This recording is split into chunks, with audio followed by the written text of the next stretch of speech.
Hello दोस्तों, welcome to Exampur. हमें एग्जामपुर कलम से क्रांति।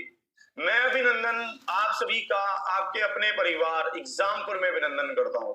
आज हम यहां पर डिस्कस करने वाले हैं एक शानदार सेशन आप लोगों के साथ, जो रहेगा आपके लिए बहुत इंपॉर्टेंट और बहुत शानदार सेशन, जिस सेशन के बारे में हमने कभी सुना या समझा ही नहीं है। मतलब जिस सेशन को हम हमेशा, मतलब मैंने तो कभी इससे पहले इस सेशन को कभी देखा ही नहीं था कि ऐसा भी कोई चैप्टर हमारे पास आएगा।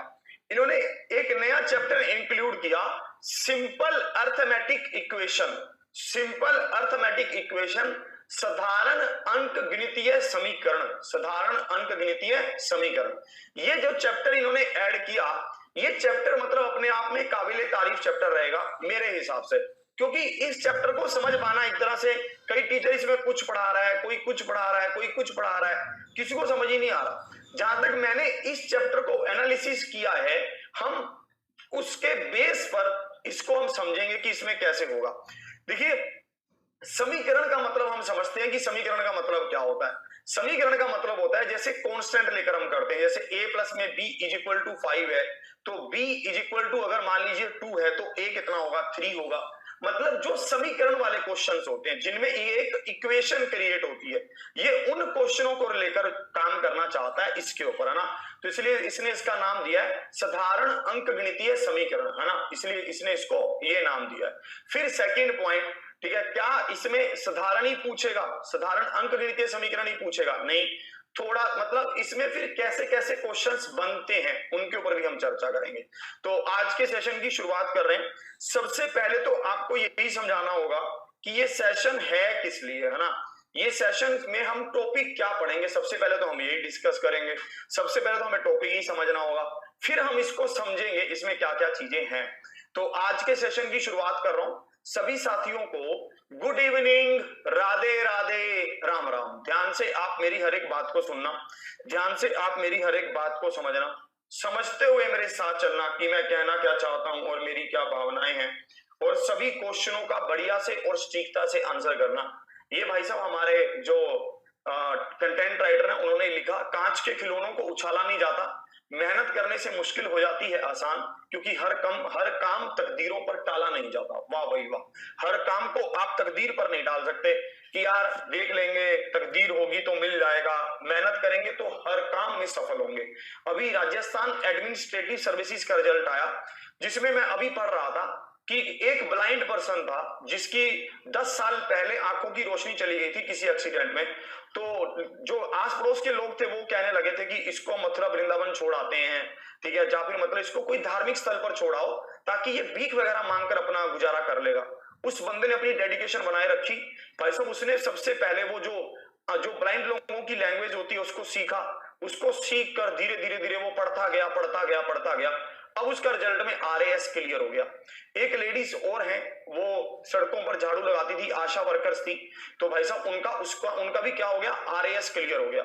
मतलब कहने का भाव ये है कि अगर आपके अंदर डेडिकेशन हो, अगर आपके अंदर किसी काम को करने की बहुत ज्यादा इच्छा हो, तो आपको कोई नहीं रोक सकता है फिर उस काम को करने के लिए, फिर आपको कोई भी उस काम को करने से रोक नहीं पाएगा। चलिए, तो अब हम शुरू करते हैं। अब हमारे पास है सिंपल अर्थमेटिक इक्वेशन।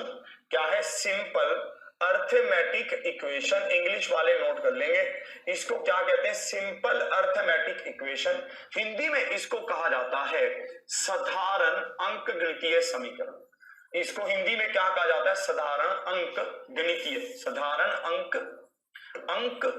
गणितीय, ठीक है, अंक गणितीय, ठीक है, समीकरण, अंक गणितीय भाई साहब, अपनी अंक गणितीय समीकरण इस तरह से साधारण अंक गणितीय समीकरण। सबसे पहले हमें यह समझना होगा कि भाई साहब हमें यह देखना होगा कि साधारण अंक गणितीय समीकरण है क्या। सबसे पहले यह समझना होगा साधारण अंक गणितीय समीकरण है, जैसे मान लीजिए आपको यह लिखा जाए कि a b से दुगुना है, a b से 2 गुना है। इसका मतलब क्या है कि a क्या है, a b से दुगुना है, ये तो मैंने लिख दिया, ये मैंने हिंदी में लिख दिया। मैं इंग्लिश में लिखूं, a is 2 times of b, a is 2 times of b, मैंने ये लिख दिया। कि ए क्या है, बी का 2 गुना है, मैंने ऐसा लिख दिया। ये मैंने इंग्लिश में लिख दिया। अब मैं इसको इक्वेशन में कैसे लिख सकता हूं, मैं इसको इक्वेशन में लिख सकता हूं कि a is equal to 2b, है ना, a is equal to 2b, मैं इसको इक्वेशन में ऐसे लिख सकता हूं। ठीक है, एक बार फिर से आप समझेंगे मैं कैसे कह रहा हूं।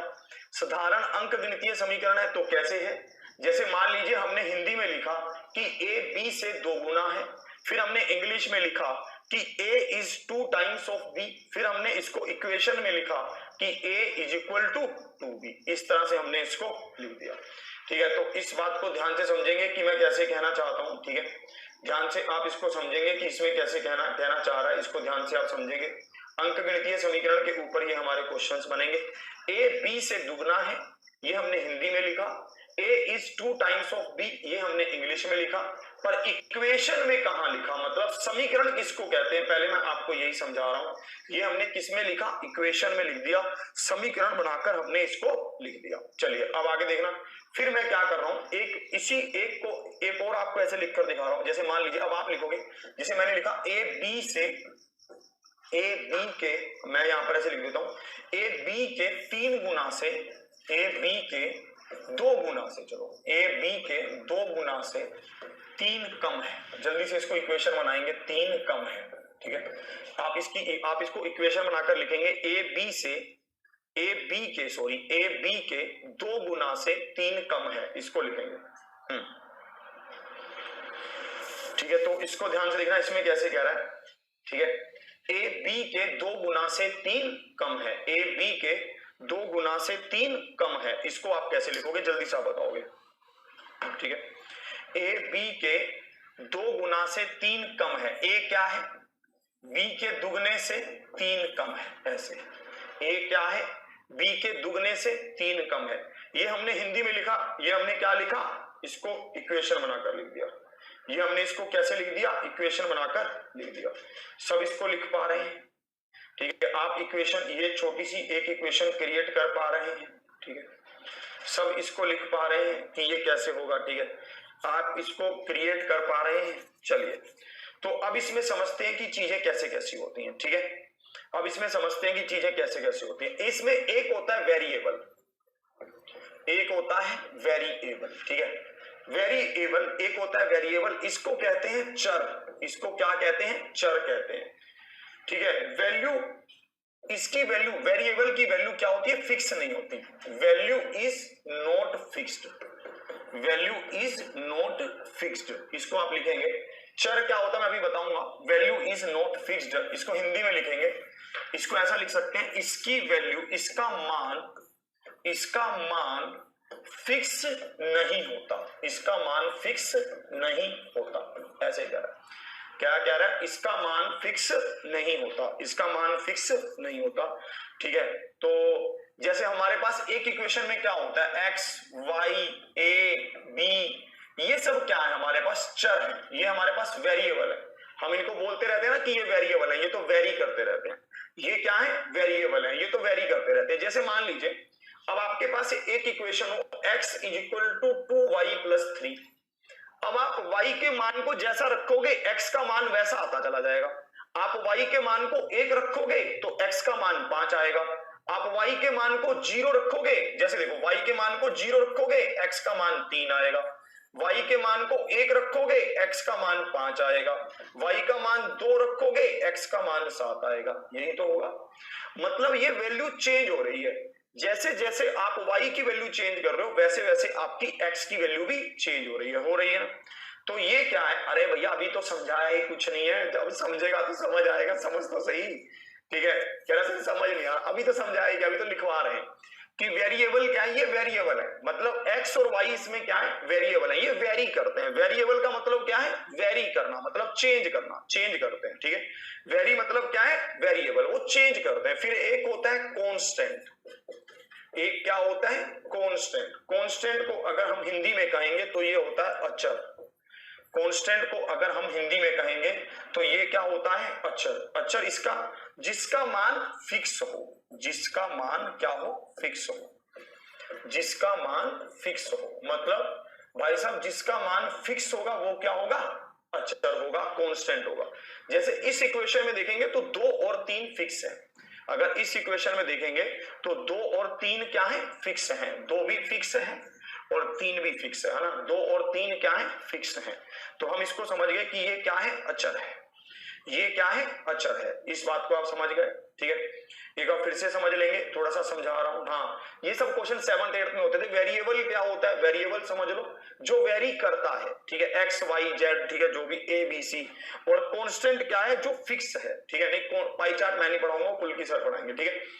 तो वो क्या है, फिक्स है। जैसे कांस्टेंट क्या है, जिसका मान फिक्स हो, वो क्या है, वेरिएबल। वो कांस्टेंट है, अचर है, ठीक है। इस बात को आप समझ गए, इसमें आपको कोई दिक्कत, कोई समस्या नहीं है, ठीक है। कांस्टेंट भी आपको समझ आ गया, वेरिएबल भी आपको समझ आ गया। अब हम चलते हैं एक्सप्रेशन क्या है, एक्सप्रेशन, व्यंजक। अब हम चलते हैं एक्सप्रेशन क्या है, व्यंजक क्या है, व्यंजक। ये सब वैसे ही समझाने के लिए है, इसको आपको मतलब थोड़ा सा पता होना चाहिए, ठीक है। व्यंजक क्या है, चर और अचर के योग, चर और अचर के योग, चर और अचर के योग, ठीक है, गुना, चर और अचर के योग गुना भाग, चर और अचर के योग गुना भाग, ठीक है, और अंतर से बने पद, ठीक है। चर और अचर के योग गुना भाग और अंतर, ठीक है, से बने पद, से बने पद क्या है भाई साहब, क्या है ये पद, क्या है, एक्सप्रेशन है, ठीक है। चर और अचर के योग, चर क्या था हमारे पास, वेरिएबल, वेरिएबल और कांस्टेंट से मिलकर जो बनेगा, ठीक है, वेरिएबल और कांस्टेंट से मिलकर जो बनेगा वो हमारे पास क्या होगा, एक्सप्रेशन होगा। जैसे मान लीजिए x = 3y + 2, तो हम यहां पर समझ गए ये वेरिएबल भी है और इसमें कांस्टेंट भी है, ये दोनों से मिलकर बना है, ठीक है। तो यहां पर मुझे समझ आ गया कि ये दोनों से मिलकर बना हुआ है, ठीक है। तो यहां पर ये दोनों से अगर मिलकर बना है तो ये क्या है, एक्सप्रेशन। ये दोनों से मिलकर बना है तो ये क्या है, एक्सप्रेशन है, ठीक है। के चर और अचर के योग के अंतर से बने पद के समूह को, से बने पद के समूह को, ठीक है, समूह को व्यंजक कहते हैं, व्यंजक कहते हैं। इंग्लिश में भी आप नोट कर लेंगे, इंग्लिश क्या होगा, इंग्लिश आप लिख लेंगे, ठीक है। इंग्लिश में भी आप इसको नोट कर लेंगे। इंग्लिश में क्या है कि this is a combination of variable and constant, this is a combination, this is a addition, multiplication, difference and divide of variable and constant is called व्यंजक, is called expression। इस तरह से आप लिख लेंगे। सबको क्लियर, यहां तक आप समझ पा रहे हैं, ठीक है, यहां तक आप भावनाओं को कैच कर पा रहे हैं। अभी थोड़ा और आगे ऐसे होगा, जैसे आपने यहां पर लिखा, ठीक है, नहीं रुको, ये तो अभी ये तो अभी एक व्यंजक बना है, ठीक है। ये ऐसा नहीं होगा, ये ऐसा होगा, जैसे मान लीजिए 8x है, जैसे मान लीजिए 8x + 7 है, मतलब कुछ इस तरह से। अभी ये किसी के बराबर नहीं है, अभी ये किसी के बराबर नहीं है, ठीक है, अभी ये किसी के बराबर नहीं है, ये सिर्फ एक एक्सप्रेशन है। तो इक्वेशन क्या होगा, इक्वेशन को आप लिखेंगे इक्वेशन, ये तो एक्सप्रेशन है। इक्वेशन क्या है, समीकरण। इक्वेशन क्या है, समीकरण। समीकरण, ये तो मैंने आपको बता ही दिया कि इक्वेशन क्या है, equality of two expressions, equality of two expression, equality of two expression is called, ठीक है, इज कॉल्ड, ठीक है, इसको क्या कहा जाता है, इक्वेशन कहा जाता है। Equality of two expression is called equation. ध्यान से इसको लिख लो बस एक बार। दो व्यंजकों की समानता को, दो व्यंजकों की समानता को, दो व्यंजकों की समानता को, दो व्यंजकों की समानता को इक्वेशन कहा जाता है। दो व्यंजकों की समानता को इक्वेशन कहा, मतलब इक्वेशन मतलब समीकरण, समीकरण कहा जाता है, समीकरण कहा जाता है, समीकरण कहा जाता है। अब मुझे पता चल गया था कि समीकरण क्या है। समीकरण है भाई साहब, मुझे पता था एक्सप्रेशन क्या है। एक्सप्रेशन क्या है, जैसे 8x है, 8x + 7 है, मतलब चर और अचर के योग गुना और अंतर से बने पद के समूह को व्यंजक कहते हैं। ये तो हमने व्यंजक बना लिया। अरे यार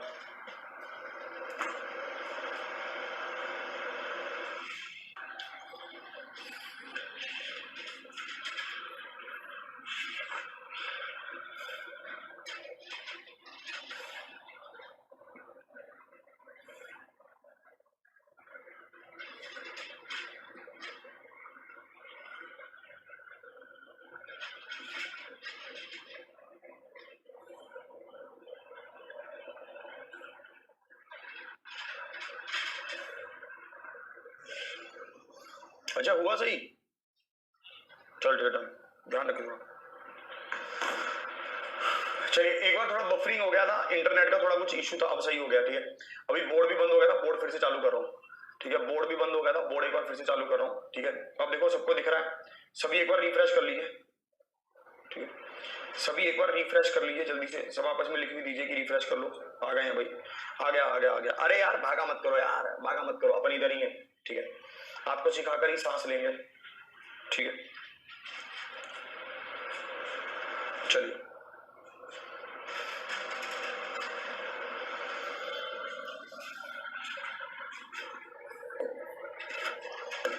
परदेसी परदेसी चलो मुझे छोड़ के, मुझे छोड़ के, ये क्या है? दो दो व्यंजकों की समानता को इक्वेशन कहा जाता है, समीकरण कहा जाता है। दो इक्वेशन की समानता को समीकरण कहा जाता है, इक्वेशन कहा जाता है। जैसे मान लीजिए आपके पास है, जैसे मान लीजिए आपके पास यहां पर दिया गया है। ठीक है, मान लेते हैं हम कि आपके पास यहां पर दिया गया है 5x is equal to 3y plus में 9। ये क्या है? ये एक इक्वेशन है। 5x is equal to 3x plus में 9। ठीक है, मतलब right hand side is equal to left hand side, right hand side is equal to left hand side. इस तरह से कह रहा है, right hand side is equal to left hand side, मतलब कुछ इस तरह से ये आपको कह रहा है कि right hand side is equal to left hand side, है ना। तो आपको ये पता चल जाएगा कि भाई साहब ये एक क्या है, एक इक्वेशन है, ये एक समीकरण है। इस तरह से ये आपको चीजें करके देगा। ठीक है, इस तरह से आपको क्या करके देगा, चीजों को सेट करके देगा। ठीक है, तो भाई साहब आप इसको देखना, मतलब ये हम एक इक्वेशन बना रहे हैं। ठीक है, ये हम क्या कर रहे हैं, एक अभी कुछ भी शुरू नहीं हुआ, अभी सिर्फ मैं आपको समझा रहा हूं कि समीकरण क्या होता है, कैसे हम उसको सोल्व कर सकते हैं। अभी हम बहुत ही बेसिक सी बातें कर रहे हैं, फिर हम इसमें थोड़ा सा पढ़ेंगे जो आपको अब समझ आने लगेगा, root of equation, roots of equation. मैं अब थोड़ा सा आपको समझने की ओर लेकर चलता हूं। ठीक है, रूट्स ऑफ इक्वेशन, मूल, समीकरण के मूल, समीकरण के मूल, समीकरण के क्या है, मूल है, समीकरण के मूल। ध्यान से आप देखना, समीकरण के मूल क्या है। देखने में और सुनने में अजीब लग रहा होगा कि रूट्स ऑफ इक्वेशन, पर कुछ नहीं है ये है समीकरण को हल करना। ये हमारा क्या है, समीकरण को हल करना, समीकरण को हल करना, बस समीकरण को क्या करना, हल करना। जब आप समीकरण को हल करेंगे तो आपके पास क्या बनेंगे, रूट्स ऑफ इक्वेशन बनेंगे। कैसे? जैसे मान लीजिए आपको यहां पर दे रखा है 7x प्लस में 2 इज इक्वल टू 5। मान लेते हैं आपको यहां पर दे रखा है 7x प्लस में 2 इज इक्वल टू 51, ऐसा दे रखा है।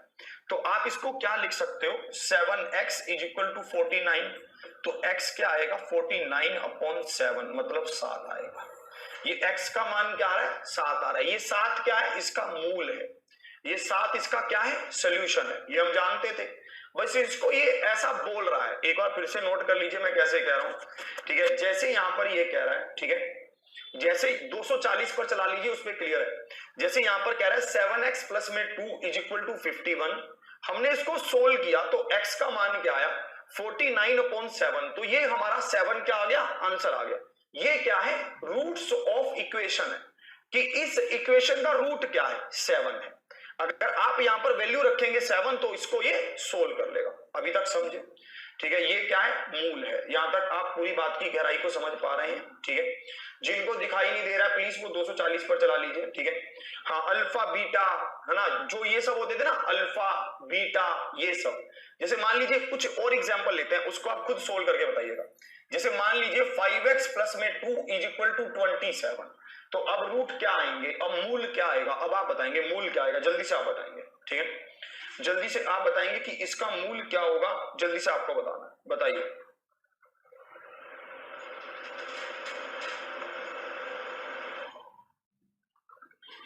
अब आपसे यहां पर पूछेगा कि इसके मूल क्या होंगे, तो आप क्या कहेंगे। ठीक है, अब आप क्या बोलेंगे, इसके मूल क्या होंगे, आप बोलेंगे कि 5x इज इक्वल टू 25, तो x इज इक्वल टू 5। यही इसके मूल क्या होगा, 5 होगा। क्लियर है? तो यहां तक आप चीजों को पूरी तरह से कैच कर पा रहे हैं। ठीक है, अभी तक हमने क्या पढ़ा? अभी तक हमने पढ़ा है कि हमें पढ़ना है, हमें क्या पढ़ना है? हमें पढ़ना है कि भाई साहब हमें सिंपल अर्थमेटिक इक्वेशन, साधारण अंकगणितीय समीकरण, जिसमें हम क्या देखते हैं कि एक इक्वेशन बनती कैसे है, एक समीकरण बनती कैसे है, ये हमने पढ़ा। फिर हमने इसको लिखना सीखा, फिर हमने इसमें देखा कि वेरिएबल क्या है, कांस्टेंट क्या है, चर क्या है, अचर क्या, वेरिएबल क्या है जो चेंज होता है, और कांस्टेंट क्या है जो चेंज नहीं होता, ये हो गया। फिर हमने देखा कि एक्सप्रेशन, व्यंजक को लिख के लिखा 8x और 8x प्लस 7, कुछ इस तरह के, जैसे मान लीजिए 8/x, ये भी एक व्यंजक है। फिर व्यंजकों के समूह से क्या बनता है? व्यंजकों के समूह से, ठीक है, दो व्यंजकों की समानता से इक्वेशन बनती है, जिसको हम समीकरण कहते हैं, राइट हैंड साइड और लेफ्ट हैंड साइड, कुछ इस तरह से। फिर हमने एक बहुत ही सिंपल सी इक्वेशन को सोल्व करके देखा, ठीक है, फिर हमने एक बहुत ही सिंपल सी इक्वेशन को सोल्व करके देखा, हमने उसके रूट्स को निकाल कर देखा। यहां तक बिल्कुल क्लियर है? किसी को कोई दिक्कत, कोई समस्या यहां तक तो नहीं होनी चाहिए थी, ठीक है, यहां तक तो बिल्कुल क्लियर है, ठीक है। अभी तो कोई बफरिंग नहीं है यार, नहीं यार ऐसी क्या, अरे यार अब क्या हो गया? अरे यार मुझे तो यहाँ पर नेटवर्क वगैरह पूरे सही दिखा रहा है, पूछता हूँ, मुझे तो नेटवर्क वैसे सही दिखा रहा है।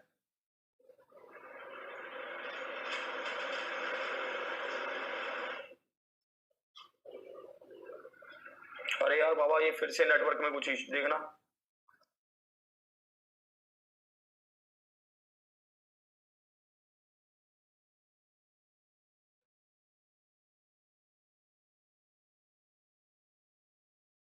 कुछ कह रहे हैं,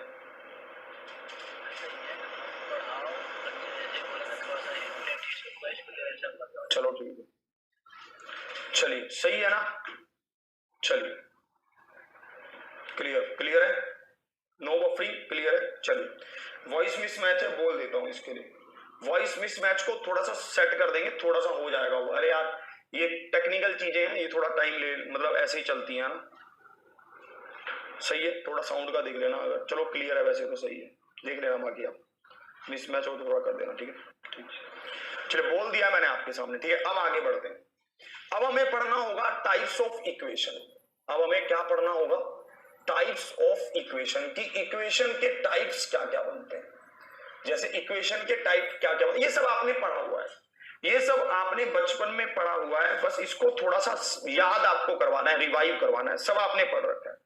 सबसे पहला जो टाइप है इक्वेशन का वो क्या है? सबसे पहला टाइप, उसको लिख रहे हैं, सबसे पहला टाइप है रेखीय समीकरण। सबसे पहला टाइप क्या है? रेखीय समीकरण। इसको क्या कहते हैं? Linear equation. क्या कहते हैं? Linear equation. ध्यान से आप नोट करना, ठीक है। सबसे पहला क्या है? रेखीय समीकरण, लीनियर इक्वेशन। इसको साधारण भी बोलते हैं, हमारे सिलेबस में यही है, इसको साधारण भी बोलते हैं। फिर होता है द्विघातीय। फिर क्या होता है? द्विघातीय समीकरण।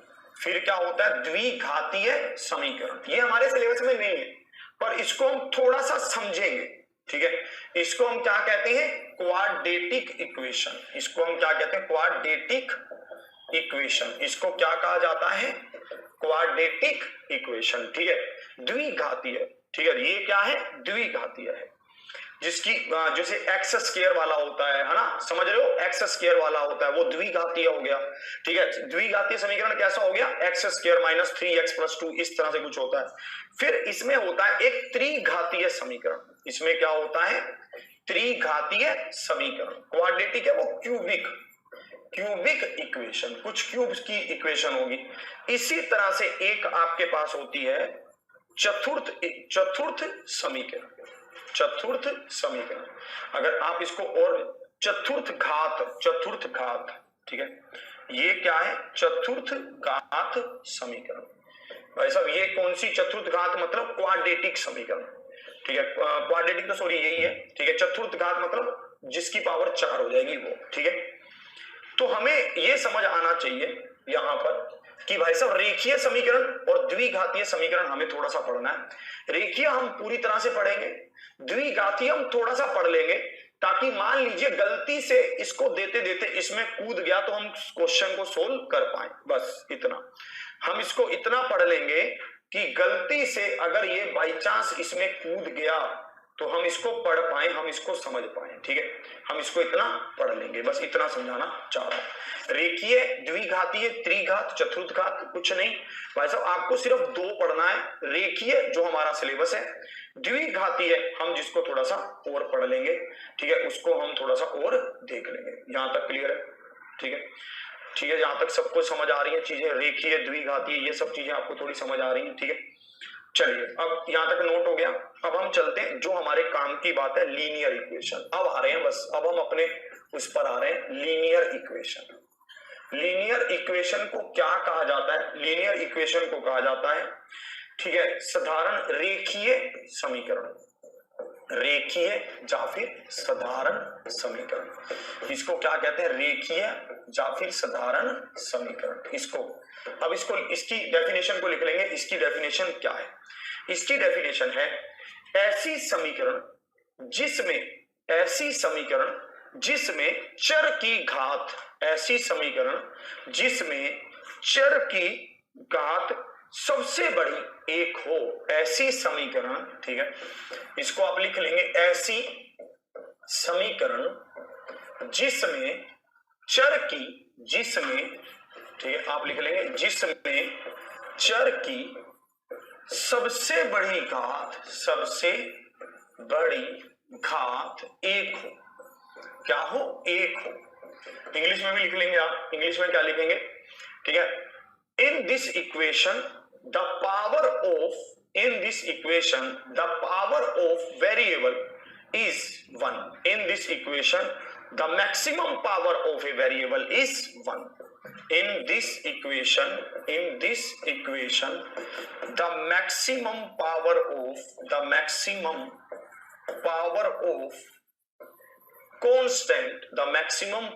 of constant, is 1. The maximum power of constant is 1. कि जो भी यहां पर मैक्सिमम पावर उसकी क्या होगी, जो भी कांस्टेंट होगा उसकी क्या होगी? 1 होगी। कैसे? इसका एग्जांपल देखते हैं। जैसे 2x plus y is equal to 1, x plus में y इज इक्वल टू 3, कुछ इस तरह से। ठीक है, आपको इसको सोल्व करने के लिए बोला जाए।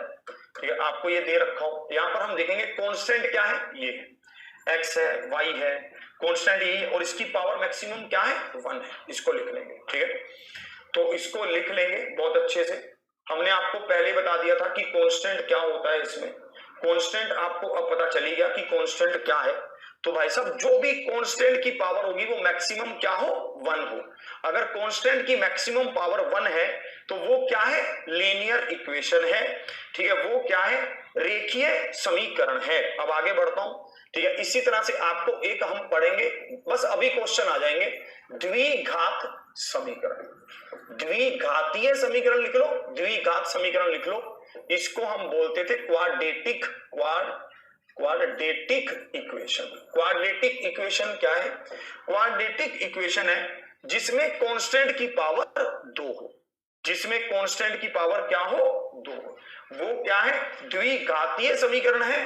वो क्या है? क्वाड्रेटिक इक्वेशन है। सीधा लिख लोगे, जिसमें कांस्टेंट की पावर, ठीक है, कांस्टेंट की पावर 2, जिसमें कांस्टेंट की पावर 2। कांस्टेंट मतलब यहां पर क्या है? वही जो हमारे पास एक चर था, एक अचर था, तो चर की घात क्या हो? 2 हो। तो वो हमारे पास क्या है? द्विघातीय समीकरण है। जैसे हम यहां पर लिख सकते हैं x square minus 5x plus 6 is equal to 0। X square minus 5x, ठीक है, x square minus 5x plus 6 is equal to 0। बहुत हो गया। अब भाई साहब हमने बहुत सब कुछ लिख लिया, क्वेश्चनों पर आओ जल्दी से। ठीक है, अब क्वेश्चनों पर आएंगे। अब भाई साहब जिन्होंने भी मस्ती काटी है ना इधर उधर, अब सबका चालान कटने वाला है फिर से। ठीक है, अब जिन्होंने भी मस्ती काटी है ना इधर उधर, भाई साहब बातें की हैं इधर, ठीक है, वॉइस मिसमैच है, तो भाई साहब इसको थोड़ा सही करवाता हूं फिर से बोल के। वेरिएबल नहीं, कांस्टेंट। अच्छा वेरिएबल होगा, वेरिएबल। यहां पर मैंने गलती से कांस्टेंट लिख दिया, वेरिएबल की पावर। वेरिएबल, कांस्टेंट तो कांस्टेंट है, वेरिएबल लिखेंगे, वेरिएबल की पावर, गलती से कांस्टेंट लिख दिया, ठीक है। अरे यार यार वो वॉइस ठीक करेगा उसको, वो पूरा सिस्टम हिलाएगा फिर से।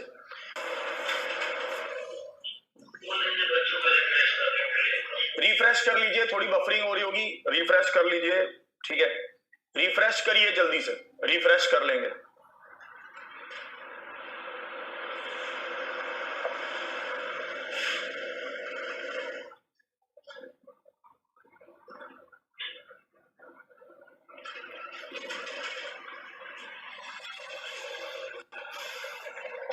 चलिए done done done done Baba, thank you. चलिए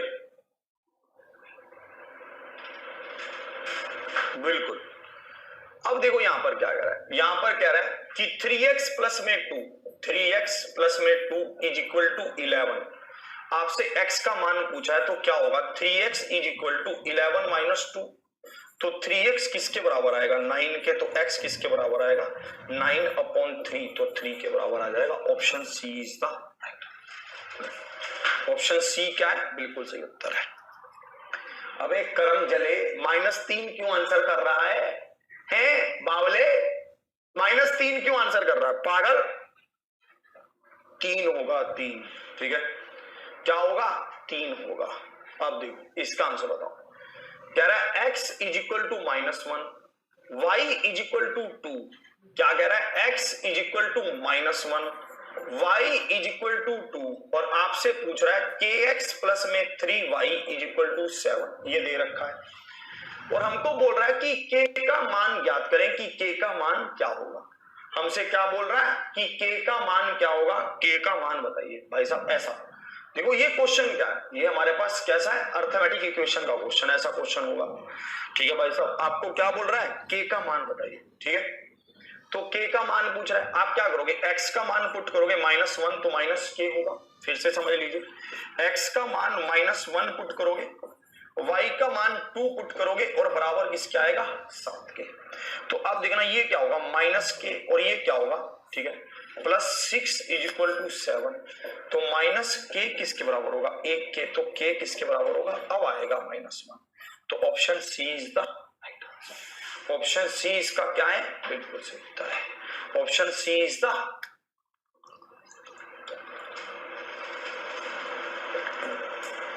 राइट आंसर। ऑप्शन सी क्या है, बिल्कुल सही उत्तर है। आएगा कि नहीं आएगा, ठीक है भाई साहब। तो आप कहेंगे जब पढ़ाना इतना आसान था तो क्या चर अचर वेरिएबल व्यंजक ये सब क्यों बता रहे थे, तो मैं कहूंगा कि वो बहुत बेसिक चीजें थी, ठीक है, उनको सीखना हमारा धर्म था, हमारा फर्ज था, ठीक है, वो इसकी इज्जत थी, चैप्टर की इज्जत करने का था वो, ठीक है। इसको देखेंगे ये क्या कह रहा है। अब आपके पास 2 इक्वेशन, पर दोनों इक्वेशन कैसी हैं, ये दोनों इक्वेशन सिंपल अर्थमेटिक की फॉर्म में है, ठीक है, दोनों इक्वेशन आपके पास है। x प्लस में y इज इक्वल टू 6, और आपको कह रहा है 5x प्लस में y is equal to 26। x का मान आपसे पूछ रहा है कि x का मान क्या होगा, तो आप इसको कैसे करेंगे भाई साहब, आप जो ये वाली इक्वेशन है इसको नीचे ले आएंगे, आप इसको लिखेंगे x प्लस में y इज इक्वल टू 6, आप यहां करेंगे माइनस हो जाएगा, जैसे माइनस करेंगे y से y क्या, ये क्या होगा 4x, और ये क्या होगा 20, तो x का मान क्या आएगा 5, तो 5 क्या है, बिल्कुल सही उत्तर है। Option C is the right answer. Option C क्या है, बिल्कुल सही उत्तर।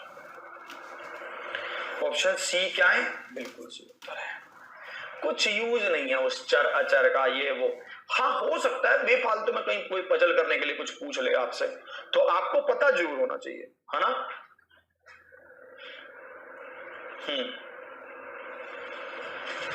बिल्कुल, तो 5 क्या होगा, बिल्कुल सही उत्तर होगा।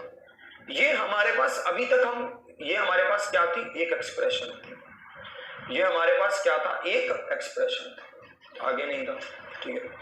चीजें बिल्कुल क्लियर है, आप लोगों को कोई दिक्कत नहीं है। इसको देखेंगे ये क्या कह रहा है, आपको कभी कभी ये थोड़ी टफ इक्वेशन सोल्व करने के लिए देगा, तो उसको कैसे सोल्व करेंगे ये हमें आना चाहिए। जैसे मान लीजिए आपको ये देगा 141x प्लस में 93y और बराबर किसके 189 के, और यहां पर कह रहा है 93x प्लस 141y और ये बराबर किसके हैं 45 के। ध्यान से आप इसको सोल्व करेंगे। देखिए मेरी बात को बहुत गौर से सुनिएगा। आपके पास आपने इक्वेशन को सोल्व करने के लिए सीखा होगा कि भाई साहब अगर यहाँ पर 141 है, यहाँ पर 93 है, तो इसको 93 से गुना कर दो और नीचे वाली इक्वेशन को 141 से गुना कर दो। ऐसा ही तो हम करते आए हैं। ऊपर वाली इक्वेशन और नीचे वाली को बराबर करने के लिए क्या करते हैं, ऊपर वाली संख्या को नीचे से गुना कर देते हैं, नीचे वाली संख्या को ऊपर गुना कर देते हैं। यही हमने सीखा है नॉर्मली।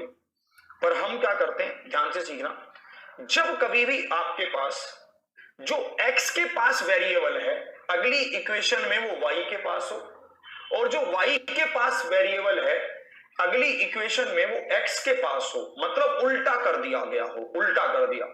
यहां पर 141 को इधर लिख दिया, 93 को इधर लिख दिया। यहां पर देखो कैसे हो रहा है, 141 को इधर लिख दिया, 93 को इधर लिख दिया, यही किया। तो आप इसको कैसे सोल्व करोगे, ध्यान से सीखना।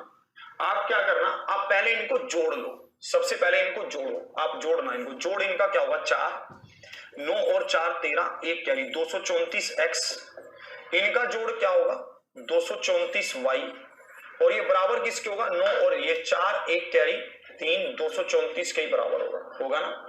234x प्लस में 234y और बराबर भी किसके होगा 234 के ही बराबर होगा। तो हम क्या करते हैं, इनको काट देते हैं, ये कट गया। तो x प्लस में y किसके बराबर होगा 1 के बराबर होगा। x प्लस में y 1 के बराबर होगा। ध्यान से समझना इसको, ठीक है। x प्लस में y क्या होगा 1 के बराबर होगा। फिर आप क्या करना, इनको माइनस करना। अब इनको माइनस करना। माइनस कैसे होगा, 11 में से 3 गया तो कितना बनेगा 8 बनेगा, 11 में से 3 गया तो 8 बनेगा, और 13 में से 9 गया तो क्या बनेगा 4 बनेगा, ठीक है। इसी तरह से इसको करना। तो यहां पर क्या आएगा -48y आएगा, और बराबर किसके आएगा 9 में से 5 गया 4, और 7 में से 4 गया 3, और यहां पर क्या बचेगा 134। ये सही नहीं हुआ, 9 में से 5 गया 4, और 8 में से 4 गया 4, सॉरी 8 में से 4 गया 4, 144 आएगा। तो 48 यहां से कॉमन आ जाएगा, तो x माइनस वाई क्या आएगा 144 बटा 48 आएगा, 3 से भाग हो जाएगा। तो आपके पास दो इक्वेशन क्रिएट हो जाएंगी, ठीक है। दोनों इक्वेशन क्या होंगी कि भाई साहब x प्लस में y क्या है 1 है, ये है ना, x प्लस में y क्या है 1 है, और x माइनस में y क्या है 3 है, ठीक है। x माइनस में y क्या है 3 है, x माइनस y 3 है, और x प्लस y क्या है 1 है, x प्लस y क्या है 1 है। आप इसको सोल्व कर लेंगे। आप जैसे इसको सोल्व करेंगे तो x का मान क्या आएगा 2, और y का मान क्या आएगा 1। आप जैसे इसको सोल्व करेंगे x का मान क्या आएगा 2, और y का मान क्या आएगा -1 आएगा, -1, 2 और -1, option C is the right answer. 2 और -1, ध्यान से देखोगे, C is the right answer. बिल्कुल, एक बार फिर से समझा रहा हूं, फिर से आप ध्यान से समझोगे, एक एक स्टेप को फिर से समझा रहा हूं। आपको क्या करना है, सबसे पहले इनको जोड़ लेना है। आपने इनको जोड़ा, आपके पास ये बन गया, तो आपके पास आ गया x प्लस में y इज इक्वल टू 1 आ गया, ठीक है। अब इनको माइनस कर लो। आप इनको जब जैसे इसको माइनस करेंगे, अब क्या कर लो, इसको माइनस भी कर लो। तो जैसे ही ये कह रहा है कि इसको माइनस कर लो, माइनस जब आप इसको करेंगे तो आपके पास क्या क्या बनेगा, माइनस करोगे, जैसे ही आप माइनस करोगे ये इसमें से जाएगा, तो 11 में से 3 गया 8, और 13 में से 9 गया, 13 में से 9 गया 4, और यहां पर क्या होगा -48y, और बराबर किसके होगा 4, 4 1 के। तो x माइनस वाई क्या आएगा, x माइनस 48 तो कॉमन निकल जाएगा, 3 पर कटेगा, तो x माइनस वाई क्या आएगा 3 आएगा। x माइनस वाई 3 आया, x प्लस वाई 1 आया, तो 2x किसके बराबर हुआ 4 के, तो x किसके बराबर हुआ 2 के, तो y किसके बराबर हुआ -1। इस तरह से क्लियर है, जल्दी से बताओ। नहीं माइनस का एक आएगा, जैसे मान लो अब आप यहाँ पर 2 पुट करोगे, ठीक है, यहाँ पर 2 पुट करोगे, उसको उधर उधर लेकर जाओगे तो माइनस हो जाएगा। 1 में से -2 गया तो -1 हो गया, 1 में से गया -1 -2 तो -2 -1 होगा। क्लियर, यहां तक समझे? नहीं, ये सिर्फ उन्हीं में ट्रिक रहेगा, ये सिर्फ उनमें रहेगा ट्रिक ये वाला, जिसमें मान लीजिए यहां पर जो ये x वाला है अगला उसमें y के पास हो, जो कांस्टेंट यहां पर x के पास है अगला कांस्टेंट y के पास हो, जो कांस्टेंट यहां पर y के पास है अगली इक्वेशन में वो x के पास हो, ये उनमें रहेगा। ठीक है, कोई बताओ यही अबे यार यही ट्रिक है, कह रहा कोई ट्रिक बताओ, यही तो ट्रिक है। हाँ, अगर आप इसको बाय ऑप्शन खेलना चाहते हो तो बाय ऑप्शन खेल सकते हो, बाय ऑप्शन भी आप कर सकते हो। अगर हम इसको बाय ऑप्शन करना चाहें तो हम इसको बाय ऑप्शन भी कर सकते हैं। ठीक है, चलिए कह रहे ये ट्रिक नहीं है ये सॉल्यूशन है, तो ट्रिक आप समझ लीजिए, ट्रिक बता देते हैं। चलो ट्रिक भी समझ लो, ट्रिक क्या है। अब मुझे पता है कि अगर मैं यहां पर पॉजिटिव रखूंगा और इन दोनों को जोड़ूंगा तो ये 189 से तो ज्यादा होंगे, क्योंकि ये दोनों पॉजिटिव हैं। अगर मैं यहां पर इन दोनों की वैल्यू को पॉजिटिव पुट करूंगा तो भाई साहब 141 को 3 से गुना करूंगा, ये अकेला ही बहुत बड़ा हो जाएगा। ठीक है, तो भाई साहब ये तो इसके बराबर नहीं हो सकता, इसका मतलब पॉजिटिव वैल्यू तो नहीं है इसकी, दोनों में से एक को तो नेगेटिव होना पड़ेगा। अगर दोनों नेगेटिव हो जाएंगी वैल्यू तो ये वाली टर्म भी नेगेटिव हो जाएगी, तो इसलिए ये भी सोल्व नहीं होगा। सबको क्लियर? ऑप्शन से भी हो सकता है, ऑप्शन से भी आप कर सकते हो। ठीक है, हाँ ऑप्शन से भी पुट कर सकते हो। ठीक है, कह रहा y -1 कैसा है, ये समझ लीजिए। x का मान 2 रखते हैं, x का मान 2 रखोगे तो y का मान क्या आएगा, 1 - 2 तो -1 आएगा। इसको कर लीजिए। अगर सभी को समझ आ गया जल्दी से यस लिखोगे।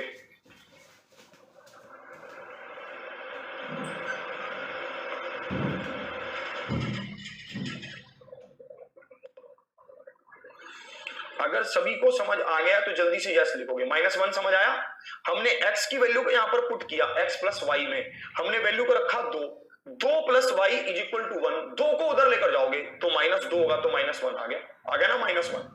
जल्दी से यस लिखोगे। अरे यार 240 पे क्लियर नहीं चल रहा तो और बढ़ा दो उसको।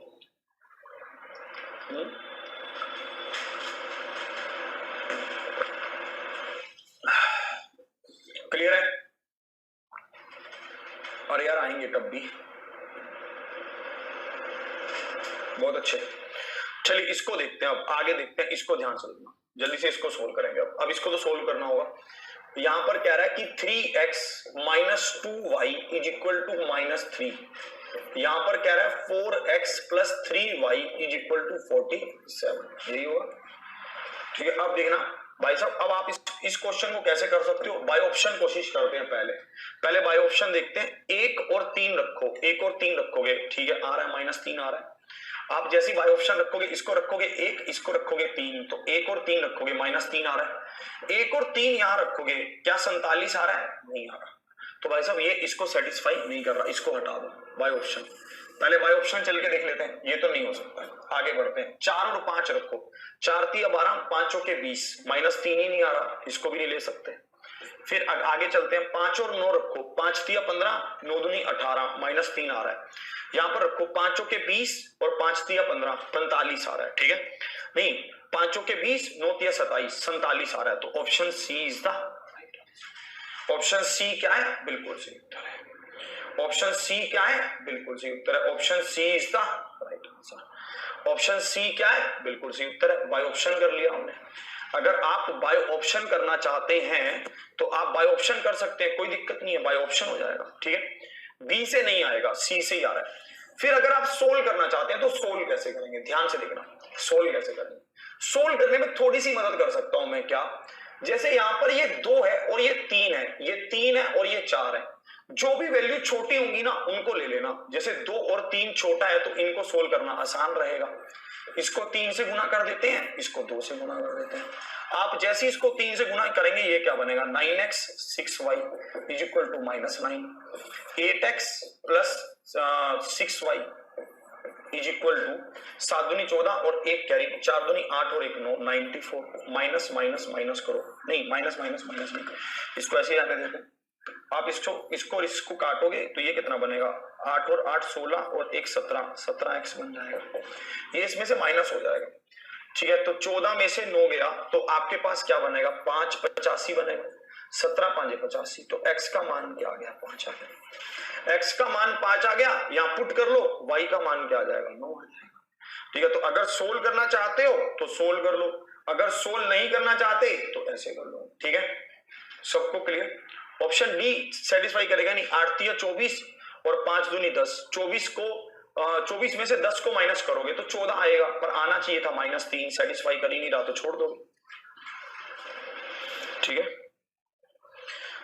देखो हम क्या कर रहे हैं, हमने यहां पर देखा जो भी यहां पर y के आगे का वेरिएबल है उसको ऊपर गुना कर दो, जो y के आगे का वेरिएबल है उसको नीचे गुना कर दो, ये दोनों बराबर आ जाएंगे। जैसे ही ये बराबर होंगे ये कट जाएंगे और सोल्व हो जाएगा। क्लियर? सबको क्लियर है यहां तक? ठीक है, एक स्टूडेंट पूछ रहे हैं सर इक्वेशन ही सोल्व करना होगा या कोई और भी तरीका है? 2 तरीके हैं, या तो वैल्यू पुटिंग से कर लो या फिर इक्वेशन सोल्व कर लो, जैसा आपको अच्छा लगे।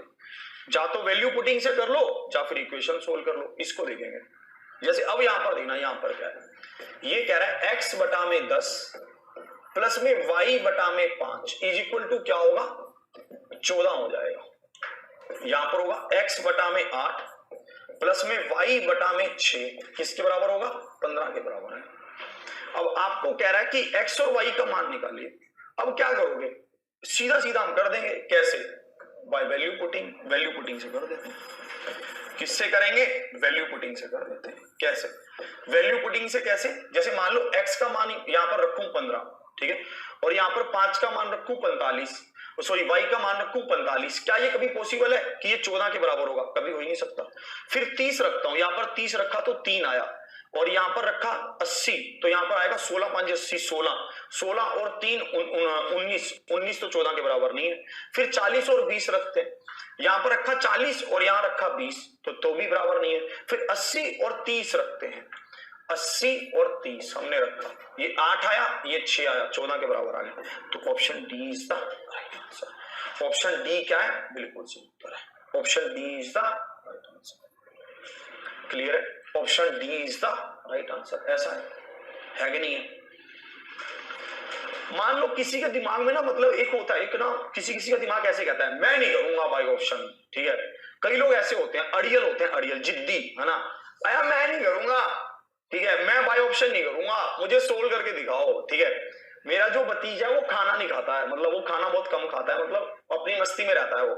अगर उसको खाना नहीं खाना होता है तो वो किसी बात पे लड़ाई कर लेता है, जैसे उसको खाने का टाइम होता है, मैं नहीं खाऊंगा खाना, अब आपने मुझे ऐसे बोल दिया। ठीक है, कई लोग ऐसे होते हैं, तो उसके लिए हम क्वेश्चन को सोल्व करना भी सीख लेते हैं। ऐसे क्वेश्चन, ऐसे लोगों का भी हमारे पास इलाज है। ठीक है, कोई दिक्कत नहीं है, अगर आप करना चाहते हैं तो आप ऐसा कर सकते हैं, बट ये आपकी मर्जी है। ठीक है, जैसे यहाँ पर ये दे रखा है, ये 14 है, ठीक है, और यहाँ पर हमें दे रखा है कि x बटा में 8 है और प्लस में क्या है, y प्लस में 6 है, और ये बराबर किसके? 15 के। ये किसके बराबर है? 15 के बराबर है। ठीक है, तो हम क्या करेंगे, इसको क्या करते हैं 1/8 से गुना कर देते हैं, और इसको क्या कर देते हैं, या फिर मतलब मुझे पता है कि यहाँ पर हमें इन दोनों में से एक को बराबर करना होगा, हमें इन दोनों को में से एक को क्या करना होगा, बराबर करना होगा। ठीक है, तो एक को बराबर हम कैसे करेंगे, या तो हम इसको 6 से गुना कर देते हैं और यहाँ पर 1/5 से गुना कर देते हैं, यही तो करेंगे। तो हम ऐसा कर देते हैं, जैसे हम इसको ऐसे गुना करेंगे, ये क्या बनेगा, x बटा में 60 प्लस में y बटा में 30 और बराबर क्या रहेगा, 14 बटा में 6। ये क्या रहेगा, x बटा में 40 प्लस में ये क्या रहेगा, y बटा में 30 और ये क्या रहेगा, 15 बटा में 5। आप इसको सोल्व करेंगे, माइनस माइनस माइनस, तो ये तो कट जाएगा, ये तो कट गया। ठीक है, सॉरी, और यहाँ पर आपके पास बचा x बटा में 60 माइनस x बटा में 40 बराबर क्या होगा, 5 दिया 15, 7 बटा में 2, 7 बटा में 3, तो माइनस 7 बटा में 3 माइनस में 3, ये होगा। एलसीएम क्या आएगा, 120, 2x minus 3x is equal to 7 minus 9, तो -2/3 होगा। तो यहाँ बनेगा -x/120 इज इक्वल टू -2/3। तो आप इसको सोल्व करेंगे। ठीक है, तो यहाँ पर 40 आएगा और यहाँ पर क्या आएगा, x का मान 80 आया ना, x का मान क्या आ गया, 80, और हमारा भी 80 आ गया। x का मान क्या आ गया, 80 आ गया। क्लियर? 14 दे रखा है ना, ये दिया तो हुआ, ये 15 दे रखा था, एक को उधर लेकर जाओगे तो 14 नहीं बनेगा, ऐसे कह रहे हैं। हाँ, एलसीएम के थ्रू भी हो जाएगा, आप नीचे एलसीएम लेके उधर इसको गुना कर देंगे, एलसीएम के थ्रू भी हो जाएगा। पर एलसीएम लेकर हम बेफालतू में इसको क्यों बढ़ाएं, हमारा ऐसे ही हो रहा है। हाँ एलसीएम के थ्रू भी हो जाएगा, अगर एलसीएम के थ्रू करना चाहते हो एलसीएम के थ्रू भी हो जाएगा। इसका एलसीएम ले लेंगे 10 आ जाएगा, इधर गुना कर देंगे, इधर 2x प्लस ऐसे इक्वेशन बन जाएगी। वैसा कर लो, जैसा मन चाहे वैसा कर लो, ठीक है। अब इसको देखेंगे, जल्दी से इसका उत्तर बताओ, इसका उत्तर बताओगे।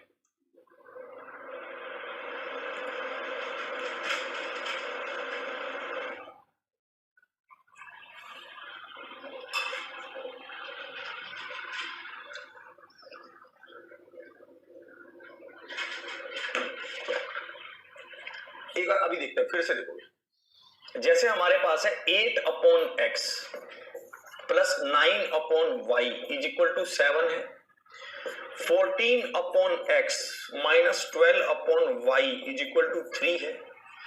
अब मैं क्या करता हूं, x और y की वैल्यू पुट करता हूं ऑप्शन ए में से।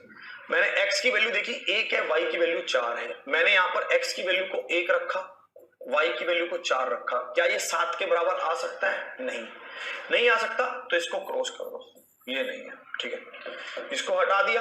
अब आओ, अब देखो और क्या है हमारे पास। अब आगे बढ़ते हैं, x की वैल्यू और y की वैल्यू। अब मैं x की वैल्यू को रखता हूं 3 और y की वैल्यू को रखता हूं 2, तो क्या ये 7 के बराबर होगा? नहीं होगा, कभी भी नहीं होगा। लीव इट, छोड़ दो।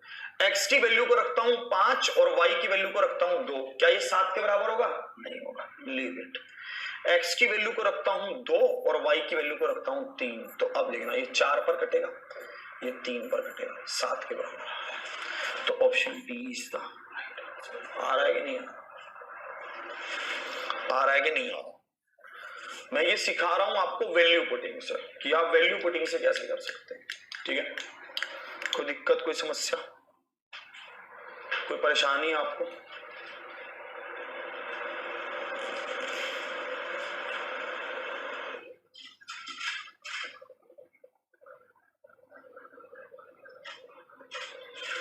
एक विद्यार्थी बोल रहे हैं कि कैसे पता चला कि 1/6 से गुना होगा, क्योंकि यहां पर 6 है ना और यहां पर 5 है। मैं इनको बराबर करना चाहता हूं, इसलिए इसको 1/6 से और इसको 1/5 से गुना कर दिया। तभी तो 6 और 5 गुना हो पाएंगे, क्योंकि वो नीचे की तरफ है ना, तभी तो गुना हो पाएंगे। ऐसे समझे? और देखो, यहां तक समझ आ गया? चलिए अब कुछ और समझते हैं। यहां तक क्लियर है? ठीक है, यहां तक बिल्कुल समझ आ रहा है? ठीक है, यहां तक समझ आ रहा है ना सबको? कोई दिक्कत तो नहीं है? ठीक है, यहां तक समझ आ रहा है? अगर किसी को कोई प्रॉब्लम है तो बता सकता है। सबको समझ आ गया तो यस लिखेंगे, जिनको समझ आ गया जल्दी से यस लिख दोगे।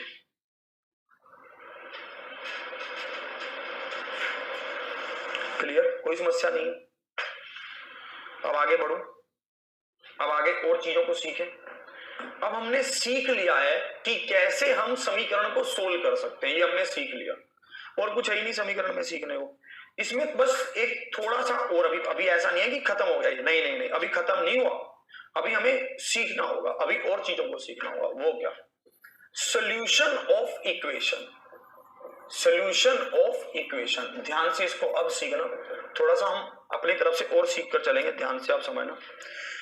सोल्यूशन ऑफ इक्वेशन क्या है, ध्यान से आप समझना। सोल्यूशन ऑफ इक्वेशन क्या है, ठीक है, ध्यान से आप मेरी बात को समझना, ध्यान से आप सुनना मैं क्या कह रहा हूं।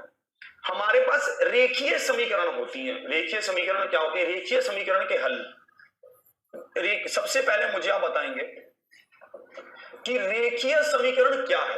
रेखीय समीकरण है एक ऐसी इक्वेशन, साधारण समीकरण का मतलब क्या है? एक ऐसी इक्वेशन जिसकी पावर, जिसकी घात, जिसके वेरिएबल की घात क्या है? 1 है। वो क्या है? साधारण समीकरण है, रेखीय समीकरण है। तो हमने वो पढ़ा है ना आपने कि इसके अनंत हल होंगे, इसका एक हल होगा, इसका कोई हल नहीं होगा, वो भी हमें समझना होगा। समझ गए मैं किस पर लेकर जा रहा हूं? सबसे पहले थोड़ा सा आइडिया ले लो कि मैं किस पर लेकर जा रहा हूं। मैं आपको लेकर जा रहा हूं, ठीक है, कि आपको मैं किस पर नहीं, क्वाड्रेटिक इक्वेशन में सिलेबस में ही नहीं है, हम तो उसको फिर भी थोड़ा पढ़ेंगे, पर ये वाला है, ठीक है, रेखीय समीकरण है। आप समझ पा रहे हो? आपने पढ़ा है, वो आपके ध्यान है, आपने कभी इसको सुना है, समझा है, कभी आपने उसको देखा है कि वो बोलता होता है कि भाई इसके बहुत सारे हल होंगे, इसका एक भी हल नहीं होगा, इसके अनंत हल होंगे, इनफाइनाइट सॉल्यूशन, ठीक है, उस पर हम चल रहे हैं। क्यों? क्योंकि वो भी एक लाइन वाले वही होती हैं, इक्वेशन होती हैं, वो भी क्या होती हैं, वो भी हमारे पास रेखीय समीकरण ही होती हैं। वो भी क्या होती हैं? रेखीय समीकरण ही होती हैं, C1 और C2। ध्यान से देखना, समझे? सुना है ना कभी? तो हम यहां पर पढ़ने वाले हैं रेखीय समीकरण के हल, रेखीय समीकरण के हल, रेखीय समीकरण के हल, ठीक है। Simple arithmetic equation, simple arithmetic equation के हम क्या पढ़ने वाले हैं? सिंपल अर्थमेटिक इक्वेशन के हल क्या क्या हो सकते हैं। आपको कैसे पता चलेगा कि भाई जो ये लाइन है इसके बहुत सारे सोल्यूशन है, जो ये लाइन है, जो ये दोनों लाइन है इसके इनफाइनाइट सोल्यूशन है, ठीक है, इसके एक ही सोल्यूशन है, ये कैसे पता चलेगा? अब उसकी चर्चा करते हैं, ठीक है। हाँ, 2 की पावर 1 होगा तो सर 2 की पावर 0 होगा तो इसका मान 1 होगा, ठीक है, ये हम कल पढ़ चुके हैं, ठीक है। तो ये सब आपको पता है। इसमें हम क्या क्या पढ़ने वाले हैं, ध्यान से आप यहां पर लिख लेंगे। इसमें हम पढ़ने वाले हैं यूनिक सॉल्यूशन, इसमें हम पढ़ने वाले हैं यूनिक सॉल्यूशन, एक हल। इसमें हम और क्या पढ़ने वाले हैं दूसरे नंबर पर?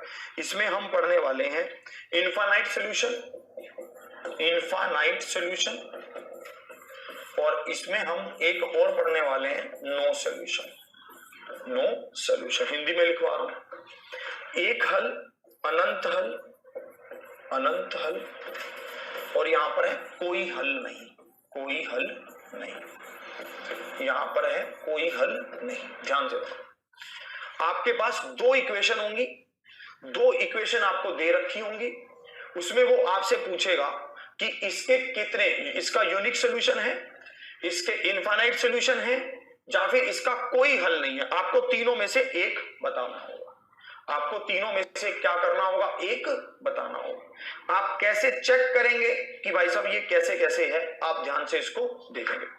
अगर A1 upon A2 is not equal to V1 upon V2 है, अगर A1 upon A2 is not equal to V1 upon V2 है तो यूनिक सॉल्यूशन होगा।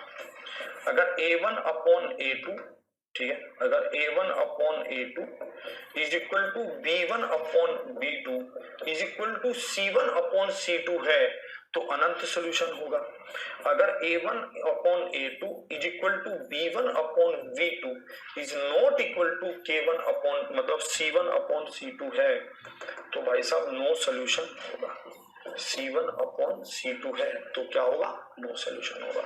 सिंपल सादा, इसको नोट कर लेंगे, ठीक है। अभी इसको थोड़ा सा समझाऊंगा अभी मैं आपको, आप इसको एक बार लिख लीजिए। यूनिक सॉल्यूशन कब होगा? जब इन दोनों वेरिएबल का अनुपात इन दोनों वेरिएबल के बराबर होगा तो यूनिक, बराबर नहीं होगा तो यूनिक सॉल्यूशन होगा। जब भाई साहब ये सब आपस में बराबर हो जाएंगे, A1 upon A2, B1 upon B2 is equal to C1 upon C2 तो अनंत सॉल्यूशन हो जाएंगे। अगर भाई साहब ये शुरू वाले 2 तो बराबर हो पर पिछले वाला बराबर ना हो तो क्या हो जाएगा? नो सॉल्यूशन हो जाएगा, कोई हल नहीं होगा। ये ऐसा हो क्यों रहा है, इसके ऊपर चर्चा करते हैं।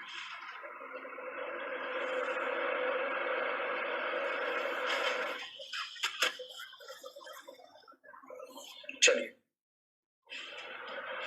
इसको ध्यान से देखेंगे, इसमें कैसे कह रहा, पढ़ ले ध्यान से।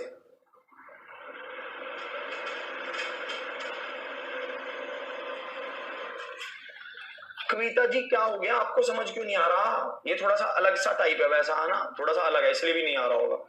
यूनिक सॉल्यूशन का मतलब क्या है? यूनिक मतलब 2 लाइनें आपस में एक दूसरे को काट रही हैं तो यूनिक सॉल्यूशन होगा।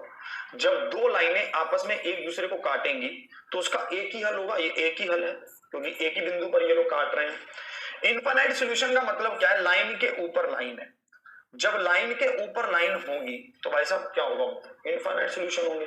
जितने पॉइंटों को ये क्रॉस करेगी उतने पॉइंटों को ऊपर वाली लाइन क्रॉस करेगी। नो सॉल्यूशन का मतलब क्या है? कि 2 लाइनें पैरेलल है, समांतर है, ये कहीं पर मिलती नहीं है। 2 लाइनें क्या है? समांतर है, पैरेलल है, तो भाई साहब ये क्या है? मिलती नहीं है।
एक बार आप नोट करिए, जल्दी से इसको नोट कर लीजिए, 1 सेकंड के लिए नोट करो।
चलिए नोट हो गया भाई साहब, सब चीजें हो गई, ठीक है।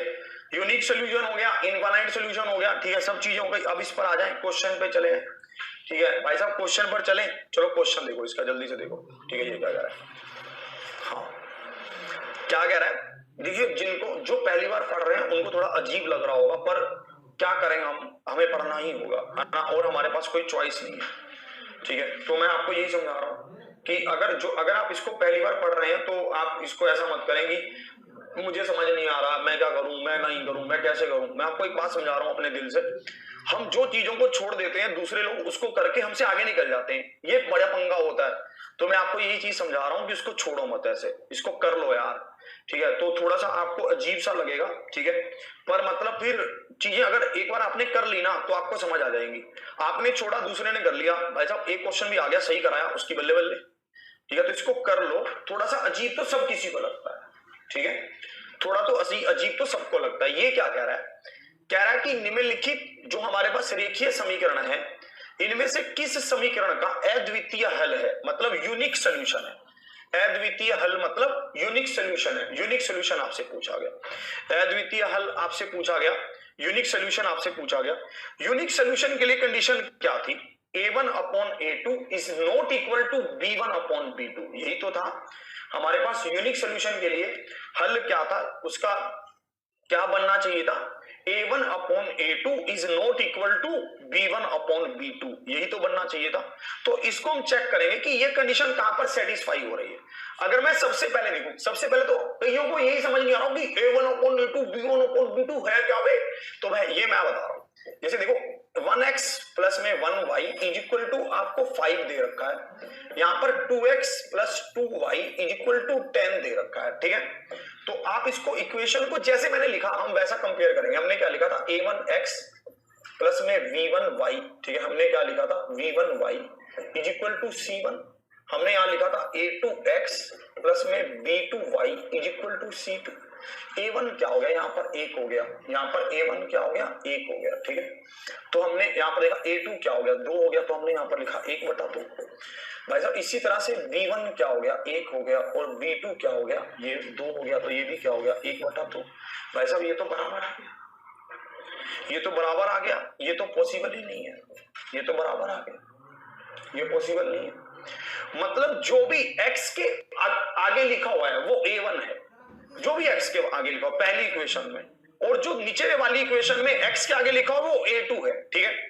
जो अगली इक्वेशन में देखो, जो दूसरी इक्वेशन है, जो y के आगे लिखा हुआ है वो b1 है, और अगली इक्वेशन में जो y के आगे लिखा है वो क्या है, b2 है। बस आपको इतना ध्यान रखना, ठीक है। तो आपको सिर्फ इतना ध्यान रखना, इतना अगर समझ गए तो बात बन जाएगी। अब आओ इस वाली इक्वेशन में आओ, यहाँ पर ये क्या है, 1 है, ये भी क्या है, 1 है, यहाँ पर क्या होगा 1, और भाई साहब वहां पर क्या होगा 3, यहाँ पर ये -1 होगा, -1, और यहाँ पर वो क्या होगा -3, तो ये भी बराबर हो गया, ये भी बराबर हो गया ना बराबर। फिर अब देखो आगे बढ़ता हूं, यहाँ पर देखते हैं ये क्या है, ये भी नहीं हो सकता, ये क्या है, ये आगे बढ़ता हूं तो ये क्या है 2 है और वो क्या है 4 है, ये क्या है -2 है और ये 1 है, ये भी नहीं है यार, हाँ ये बराबर नहीं है, तो ये इसका क्या है हल है, ये क्या है 1/2, ये -2, तो ये इसका, तो ये नॉट इक्वल, ये बराबर नहीं है, ये बराबर ही नहीं है, ये कहां बराबर है, ये है 2/4 और वो क्या है, ठीक है, ये है 1/-2, सॉरी -2 है, ये 1/-2, तो ये सही है, ये बराबर नहीं है, ठीक है, ये बराबर नहीं है। हमें प्लस माइनस के निशान को भी लेना है, हमें प्लस माइनस के निशान को भी लेना है, हम उनको छोड़ नहीं सकते, हमें प्लस माइनस के निशानों को भी लेना है, हम उनको छोड़ नहीं सकते, हमें सब चीजों को लेना है, हमें प्लस माइनस के निशान को भी लेना है, क्लियर। तो अब आगे देखना, इसको देखते हैं ये क्या कह रहा है। हमारे पास दो एक्सप्रेशन है, हम उनको लिख रहे हैं, 3x - 5y = 7 -6x प्लस में 10y = 7, ये दो है, ठीक है। अब हमसे पूछ रहा है कि इनमें कौन सा होगा, no solution, unique, infinite, exactly two, ऐसा पूछ रहा है, ठीक है। अब आपको बताना है, तो हम चेक कर लेंगे, हम चेक करते हैं ये क्या होगा, 3 - 6 = पहले हम ऐसा लिख रहे हैं -5/10 = 7/7, यही है। अब मुझे बताओ, हम इसको काटेंगे 2 पर गए, हम इसको काटेंगे 2 पर गए, मुझे पता चल गया ये -1/2 होगा, ये भी -1/2 हो गया, ठीक है। ये दोनों बराबर हो गए, ये तो बराबर हो गए, क्या ये इसके बराबर है, नहीं, ये तो 1/1 हो गया। अब आपको पता चल रहा है कि A1/A2 = ठीक है B1/B2 है, A1/A2 = B1/B2, पर तीसरा बराबर नहीं है, तो नो सोल्यूशन है। क्या सोल्यूशन है, नो सोल्यूशन है, कोई हल नहीं है, कोई हल नहीं है, क्लियर है। अब देखो, समझे, आया, पिछला एक बार फिर से रिपीट कर दूं, एक बार फिर से रिपीट कर रहा हूं, A1/A2 1/2, B1/B2 1/2, पहली इक्वेशन की बात कर रहा है, तो ये दोनों तो बराबर हो गए। इसने हमसे पूछा था कि यूनिक सॉल्यूशन होने चाहिए, यूनिक सॉल्यूशन में ये बराबर नहीं होने चाहिए, जिस भी दो इक्वेशनों के ये दोनों बराबर नहीं होंगे उसका यूनिक सॉल्यूशन होगा, सिंपल, मैं ये समझ गया था, ठीक है। तो अब इसको देखो, यहां पर देखो, यहां पर क्या है 1 है तो 1 लिखा, यहां पर क्या है 3 है तो 3 लिखा, यहां पर क्या है -1 है तो -1 लिखा, यहां पर क्या है -3 है तो -3 लिखा, ये भी बराबर है, तो ये दोनों भी बराबर हो गए। हमें बताना था कि किसका यूनिक सॉल्यूशन होगा, यूनिक सॉल्यूशन उसी का होगा जिसमें ये बराबर नहीं होंगे। ये क्या है 2 है तो 2 लिखा, ये क्या है 4 है तो 4 लिखा, ये क्या है, ये है ये क्या है सॉरी 1 है तो 1 लिखा, यहां पर ये क्या है -2 है तो -2 लिखा। तो जब इनको काटा तो ये बना 1/2 और ये बना 1/-2, ये बराबर थोड़ी ना है, तो ये क्या है, बराबर नहीं है, ठीक है। चलो अब आगे बढ़ता हूं, ये वाला समझ आ गया। अब इसको देखो जल्दी से, इसका भी बताओ।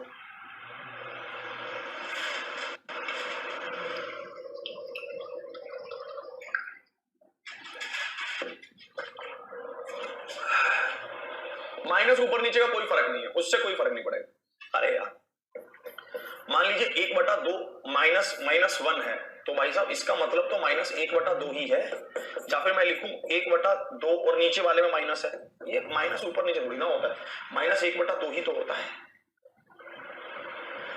क्लियर। अब देखो,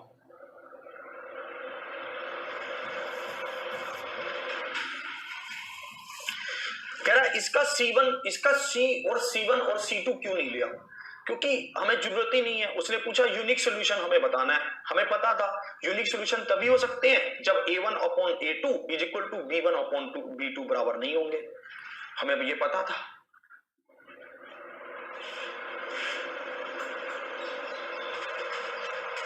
बी भी तो सही हो सकता है, बी नहीं, बी क्यों हो सकता है, नो सॉल्यूशन होगा। देखो बी वाले में इसने ये कंडीशन दी है कि ये दोनों बराबर नहीं होने चाहिए, ठीक है, और तीसरे में तीनों बराबर होने चाहिए। चलो आगे आओ यार, आओ आगे आओ दोस्तों। अब देखो यहां पर क्या है, के x minus y is equal to 2, 6x minus 2y is equal to 3, और ये कह रहा है कि इसका कोई हल नहीं होगा, इसका कोई हल नहीं होगा। क्या कह रहा है, हैव नो सॉल्यूशन, इसका कोई हल नहीं है, इसका कोई हल नहीं है। अब बताओ भाई साहब, इसका कोई हल नहीं है, ये खुद ही कह रहा है। ये कब पॉसिबल है कि इसका कोई भी हल ना हो, ये कब पॉसिबल है, हमें ये देखना होगा। ये कह रहा है कि इसका कोई हल नहीं है, इसका कोई सोल्यूशन ही नहीं है। अब हमें देखना होगा कि नो सोल्यूशन वाली कंडीशन कब है, हमें देखना होगा।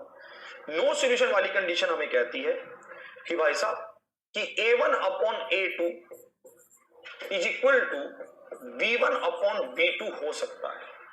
तो ठीक है भाई, a1 upon a2 is equal to b1 upon b2। हमने इसको कर दिया कितने पर कटा, 3 पर, तो k का मान क्या आ गया, 3 पर।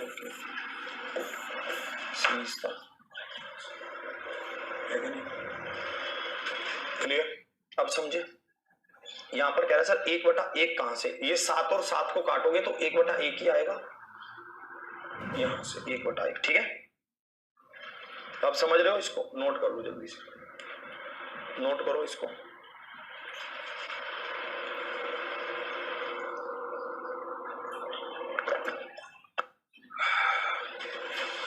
आ रहा है समझ, आएगा, अभी आएगा, आ जाएगा। इसको देखो, के किस मान के लिए निम्न समीकरण युग्म का कोई नहीं हल है, मतलब कोई हल नहीं है, एक ही बात है वो, तो कोई नहीं हल है या कोई हल नहीं है, एक ही बात है। कह रहा है we for which value of K the following pair of equations has no solution, जिनका कोई सॉल्यूशन नहीं होगा। 1x plus 2y is equal to 5, 3x plus ky is equal to 15, ऐसे बोल रहा है, ठीक है। इज इक्वल टू -15 होगा ना, माइनस, क्योंकि इधर प्लस का तो उधर माइनस का होगा। अब नो सॉल्यूशन बोल रहा है, नो सॉल्यूशन में क्या कंडीशन है कि a1 upon a2 is not equal to, नहीं, नो सॉल्यूशन में कंडीशन देखो, कंडीशन देखो। ओ भाई हम तो बहुत पीछे चले गए बाबा। नो सॉल्यूशन में कंडीशन क्या, a1 upon a2 is equal to b1 upon b2, ऐसे कह रहा है।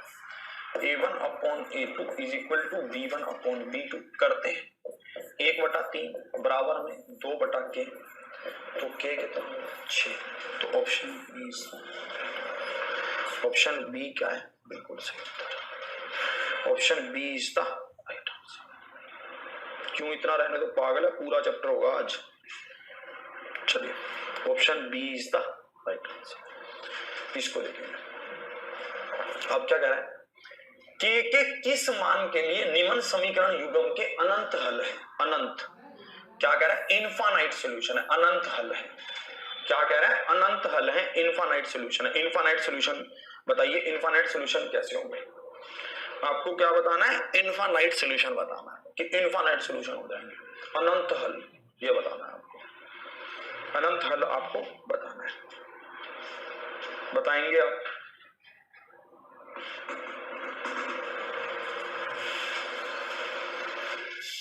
अनंत हल के लिए क्या कंडीशन है, इनफाइनाइट सॉल्यूशन के लिए क्या कंडीशन है, इनफाइनाइट सॉल्यूशन के लिए कंडीशन है a1 upon a2 is equal to b1 upon b2 is equal to c1 upon c2, सब बराबर होना चाहिए।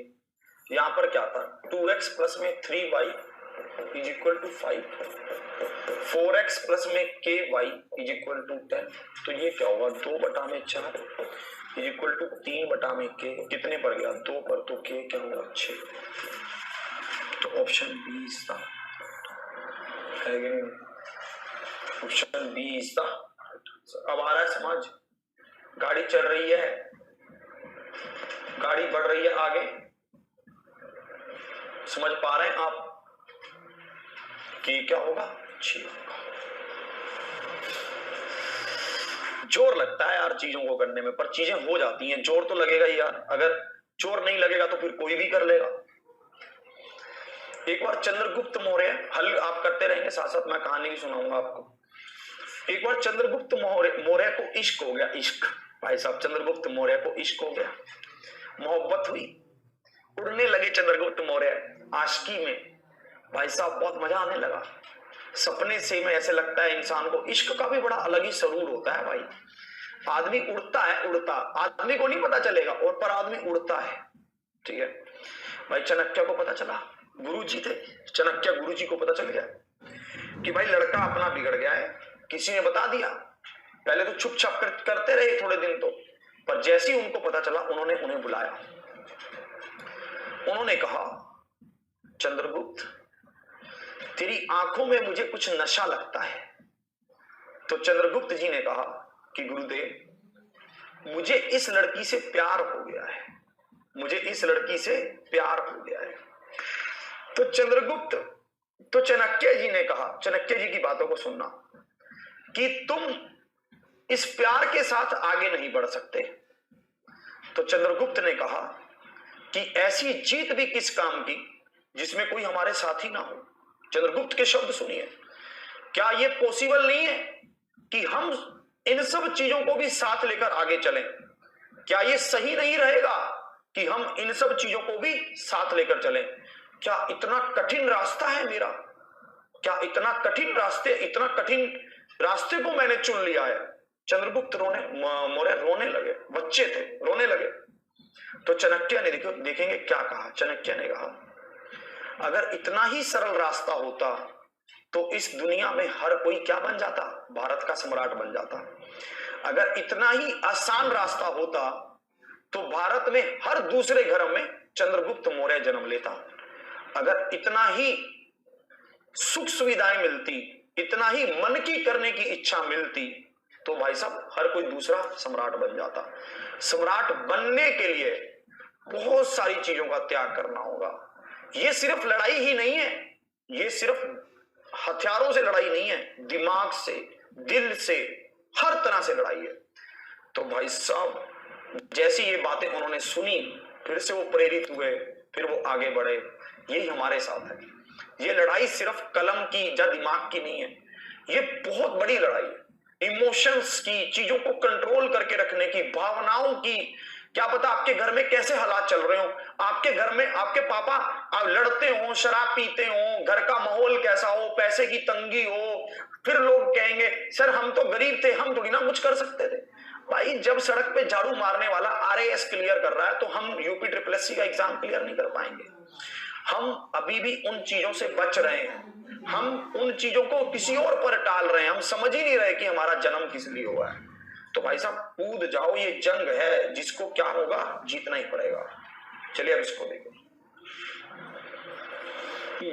कह रहा है कि इसके यूनिक सोल्यूशन होंगे। इसके क्या होंगे? यूनिक सोल्यूशन होंगे। यूनिक सोल्यूशन के लिए हमें क्या पता था? यूनिक सोल्यूशन के लिए हमें पता था कि A1/A2 is not equal to B1/B2। A1/A2 मतलब 1/3 माइनस 2/K। तो K किसके नॉट बराबर होगा ऐसा -6 के। तो option B is the right answer. Option B क्या है? बिल्कुल सही उत्तर है। Option B is the right answer, बिल्कुल सही। ऑप्शन बी इसका क्या है? परम सत्य आंसर है। यहां तक कहानी सबको समझ आ गई? यही मतलब ये वाला सीन यहीं तक था, ठीक है। अब आगे बढ़ते हैं। देखिए अभी तक हम जो इक्वेशंस को सोल्व कर रहे थे ना, वो बहुत सिंपल थी। अभी तक जो हम इक्वेशंस को सोल्व कर रहे थे उसमें सीधा सीधा दे रखा होता था 3x प्लस में y इज इक्वल टू इतना, 2x प्लस में y इज इक्वल टू इतना, तो हम सोल्व कर देते थे और हम बोल देते थे कि भाई इसका यही उत्तर होगा। हम ये बोल देते थे, है ना, बहुत आसानी से हम इसको कर देते थे। पर अब हमें इक्वेशंस भी खुद से बनानी होंगी। हमें क्वेश्चन लैंग्वेज में दे रखा होगा। जैसे हमें ये क्वेश्चन लैंग्वेज में दे रखा है, हमें इसकी एक खुद से इक्वेशन क्रिएट करनी है और खुद से सोल्व करनी है। ये हमारे ऊपर डिपेंड है कि हम इसको कैसे सोल्व करते हैं। आप जल्दी से बताएंगे इसका क्या उत्तर होगा।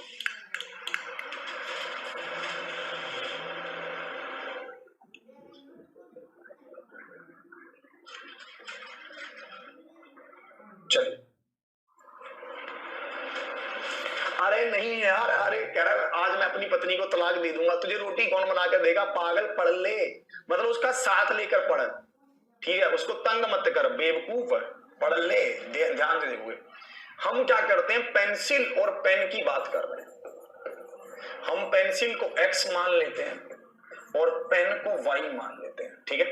हमें कह रहा है 5 पेंसिल तो 5x, पेन क्या होंगे 7y होगा, और ये बराबर किसके है, 50 रुपए के।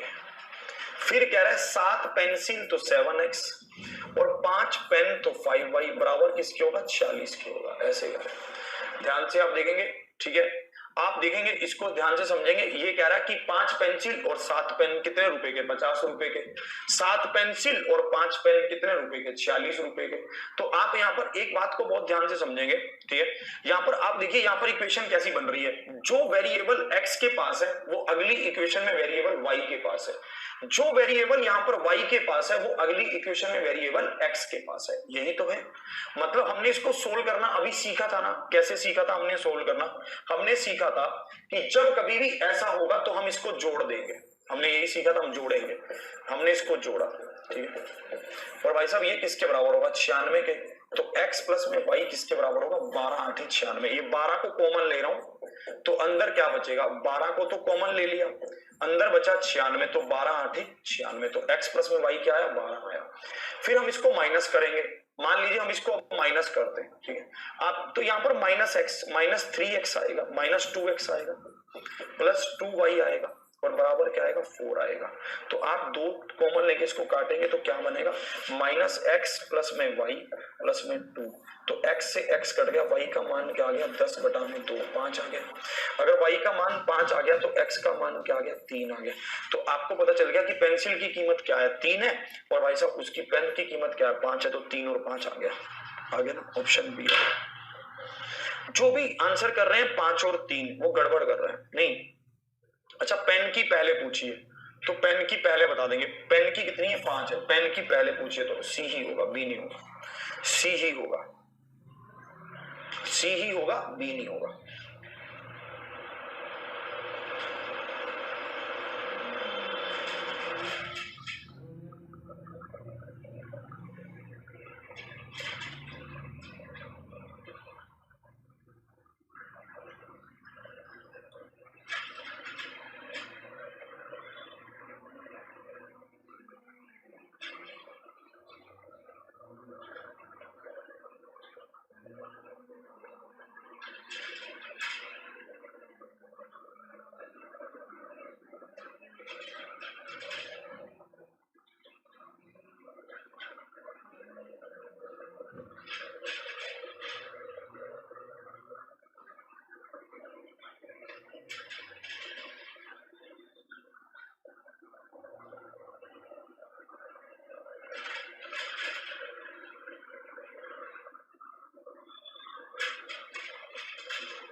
क्लियर, यहां तक समझ आया।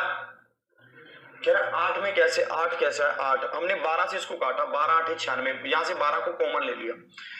ऐसी जब हमने इसको माइनस किया, 5 में से 7 गया तो माइनस का 2 आया, 7 में से 5 गया तो प्लस का 2 आया, और यहाँ पर क्या है, 50 में से 46 गया तो 4 आया।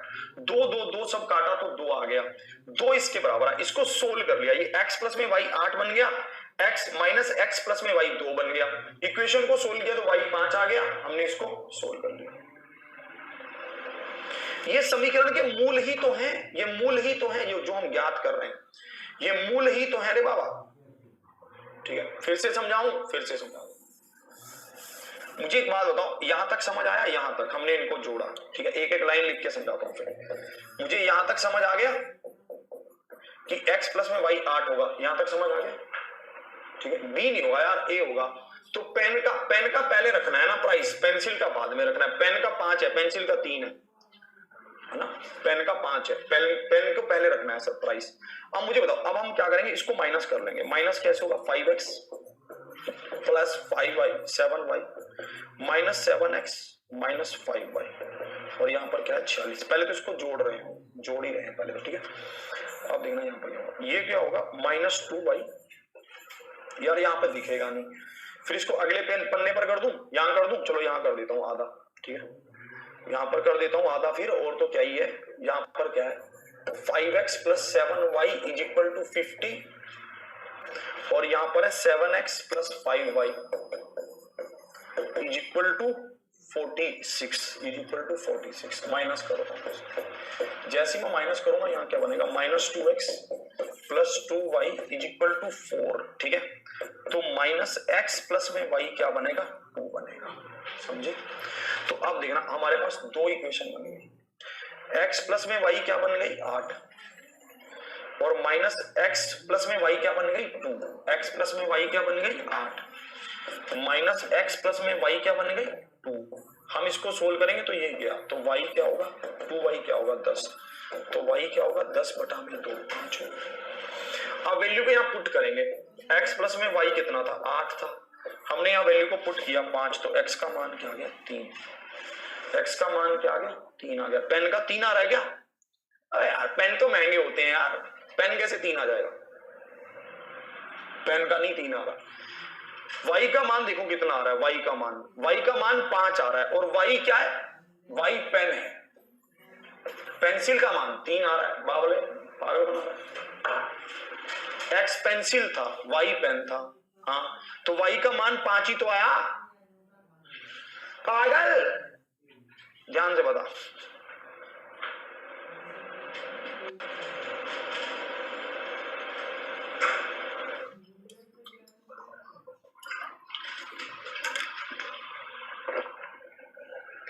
बताओ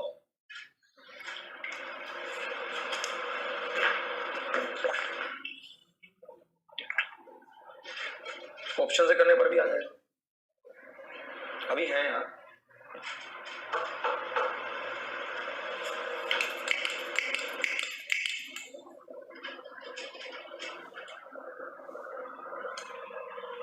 ठीक है, अब देखो आगे, अभी तो पार्टी शुरू हुई है, करते रहो, अभी तो सोल्व। इसको देखो,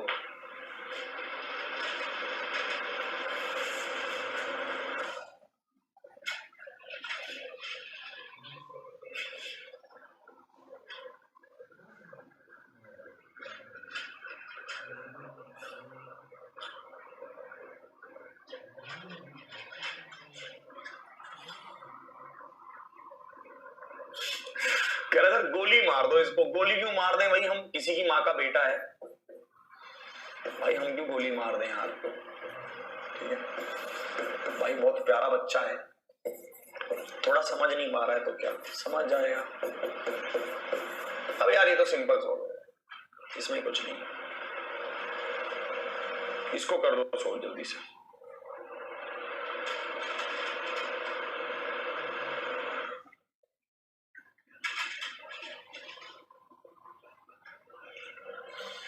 कर दो इसको जल्दी से।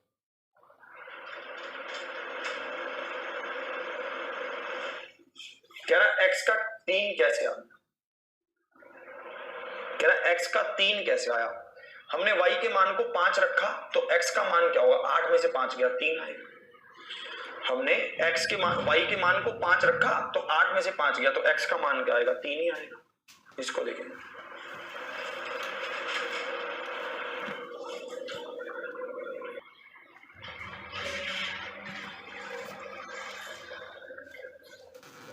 नहीं यार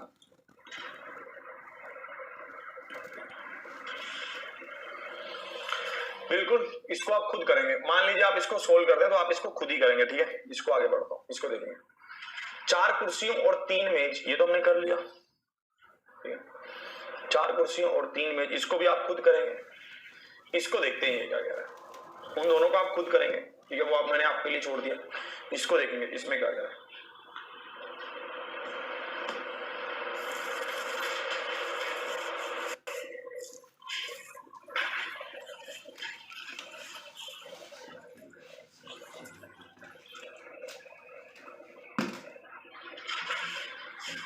इसमें देखते हैं इसमें क्या कह रहा है। कह रहा है एक परिमेय संख्या का हर उसके अंश से 3 अधिक है। ठीक है, पहले आपको भिन्न को थोड़ा सा देखना होगा। भिन्न क्या होती है, एक भिन्न होती है जैसे a/b, इसमें ऊपर वाला क्या होता है अंश और नीचे वाला क्या होता है हर। ऊपर वाला क्या होता है न्यूमरेटर और नीचे वाला क्या होता है डिनोमिनेटर। ठीक है, ये ध्यान रखना। ऊपर वाला क्या होता है अंश और नीचे वाला क्या होता है हर। ऊपर वाला क्या होता है न्यूमरेटर और नीचे वाला क्या होता है डिनोमिनेटर। 13 वाला बता देंगे, एक बार पहले समझ लीजिए इसको। ये कह रहा है एक परिमेय संख्या का हर उसके उसके अंश से 3 अधिक है, ठीक है, मतलब b क्या है, a से 3 अधिक है, ऐसा ही बोल रहा है।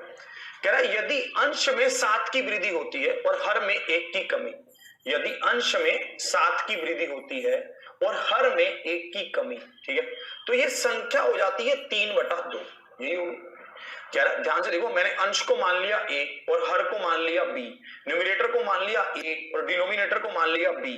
फिर क्या कह रहा है कि भाई साहब अंश जो हर है वो क्या है, a से 3 अधिक है, जो हर है वो अंश से 3 अधिक है, हर उसके अंश से 3 अधिक होता है। फिर ये कह रहा है यदि अंश को 7 बढ़ाया गया तो अंश हमने क्या कर दिया, a+7 कर दिया, और कह रहा है और हर में 1 की कमी होती है, हर को क्या कर दिया, b-1 कर दिया, तो नई संख्या क्या बन गई, 3/2 बन गई, नई संख्या बन गई। कह रहा है मूल संख्या ज्ञात कीजिए, मूल संख्या क्या है, मूल संख्या हमसे पूछा गया। आप इस क्वेश्चन को 2 तरीकों से कर सकते थे, ठीक है, आप इस क्वेश्चन को 2 तरीकों से कर सकते थे। एक तो बाय ऑप्शन, सीधा निकलता, सीधा बाय ऑप्शन से। बाय ऑप्शन कैसे, मुझे पता था कि जो हर है वो अंश से 3 अधिक है, 7 से 3 अधिक 10, 8 से 3 अधिक 11, 5 से 3 अधिक 8, 11 से 3 अधिक 14, सारे ऑप्शन सेटिस्फाई कर रहे हैं पहले रूल को। तो अब दूसरे रूल पर बढ़ते हैं। ये कह रहा है अंश को 7 बढ़ा दो और हर को 1 कम कर दो। अंश को 7 बढ़ाऊंगा तो क्या होगा, 14, 14/9 बनेगा। क्या ये 3/2 के बराबर है, नहीं है। अंश को 7 बढ़ा दो तो कितना बढ़ेगा, बनेगा 15, और हर को 1 कर दो तो 15/10 बनेगा, तो ये कितना हो जाएगा, 3/2। ऑप्शन बी सेटिस्फाई कर रहा है। एक तरीका तो ये था। फिर दूसरा तरीका क्या है, ध्यान से देखना, आप यहां पर b की वैल्यू को पुट कर देते, आप b की वैल्यू को पुट कर देते। आप जैसे ही b की वैल्यू को पुट करते तो ये क्या बन जाता, ये बन जाता इतना, और आप इसको क्रॉस मल्टीप्लाई करते। आप जैसे ही क्रॉस मल्टीप्लाई करते ये क्या बनता, 2a+14 3a+6, तो a का मान कितना आ जाता, a का मान आता 8, a का मान 8 आ जाता। अगर a का मान 8 आ गया तो b का मान क्या होगा, 8 + 3 11 होगा, तो b का मान क्या होगा, a + 3 8 + 3 11 होगा। तो भाई साहब तब भी इक्वेशन क्या हो जाती, B, option B is the right answer. Option B क्या है, बिल्कुल सही उत्तर है। एक तरीका तो ये था, समझ पा रहे हो कि नहीं समझ पा रहे हो, है ना, समझ आ, एक बार फिर से समझा रहा हूं। अंश को a माना, हर को b माना, हर क्या है, b = a + 3 है। मैंने लिखा कि अंश को 7 बढ़ाया, हर को 1 कम कर दिया, ये 3/2 आ गया। मुझे पता था b का मान कितना है, a+3 है, मैंने लिख दिया। मैंने इसको सोल्व कर लिया, क्रॉस मल्टीप्लाई करके सोल्व किया तो a का मान 8 आया, मतलब अंश मेरा 8 आ गया, तो हर कितना होगा, 3 अधिक 11 होगा, तो 8/11 आ गया, 8/11।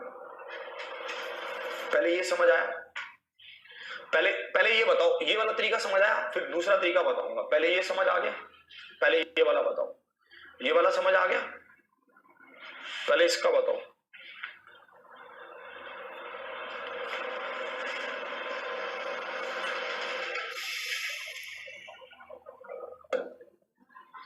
बताओ ये आ गया,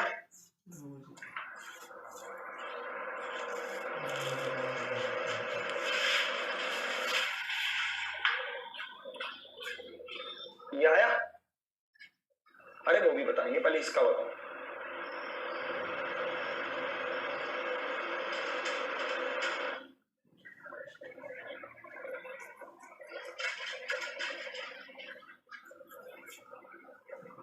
ये आ गया, ये भी नहीं आया, तो इसका फिर देखो, अंश क्या है, a है, हर क्या है, b है। हर क्या होगा, अंश से 3 अधिक होगा, तो अंश हर क्या होगा, अंश से 3 अधिक होगा, तो a+3 होगा। तो मैंने यहां पर लिखा a + 7/b-7। मुझे पता था ये कह रहा है कि अंश को कितना बढ़ा दिया, 7 बढ़ा दिया, अंश को 7 बढ़ा दिया, और हर को 1 कम कर दिया, तो हर को 1 कम कर दिया, तो ये किसके बराबर आ गया, ये 3/2 के बराबर आ गया, 3/2 के बराबर आ गया।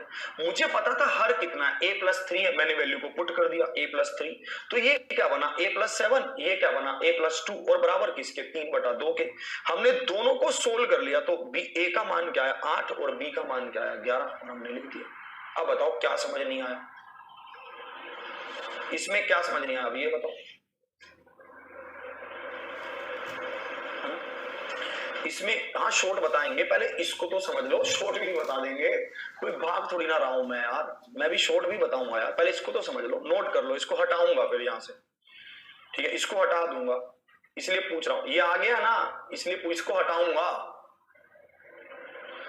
अरे इसको हटाऊंगा, ठीक है। अब देखो, अब देखना यहां पर, ठीक है, अब इसको देखना, ऑप्शन क्या थे हमारे पास, 7/10, ऑप्शन क्या थे हमारे पास, 8/11, ऑप्शन क्या थे हमारे पास, 5/8, और ऑप्शन हमारे पास क्या थे, 11/14।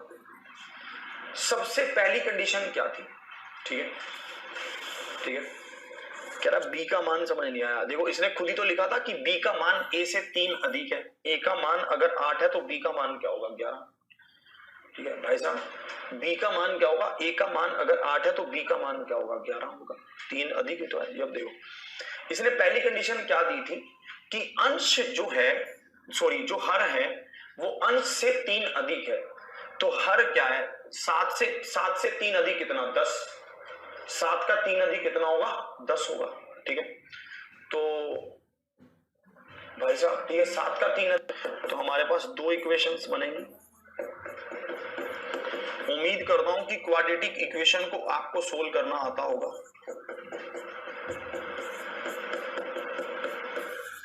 तो x का मान क्या आ गया, x का मान 3 भी आया और x का मान 1/2 भी आया। आप इसको यहां पर रखेंगे, यहां पर क्या होगा, 3 का स्क्वायर क्या होगा 9 और 1/2 का स्क्वायर क्या होगा 4, 9 चौके 36 और 1 37, 37/4, तो option D is the right answer.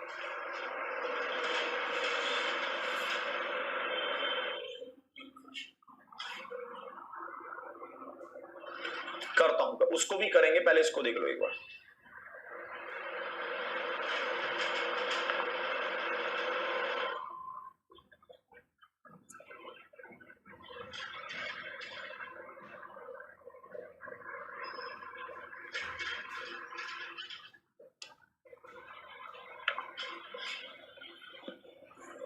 पहले इसको कर लीजिए, उसको भी करेंगे। अरे नहीं छुड़ाऊंगा क्वेश्चन, पागल है क्या, मैंने आज तक कोई क्वेश्चन नहीं छुड़ाया। इसको देखेंगे,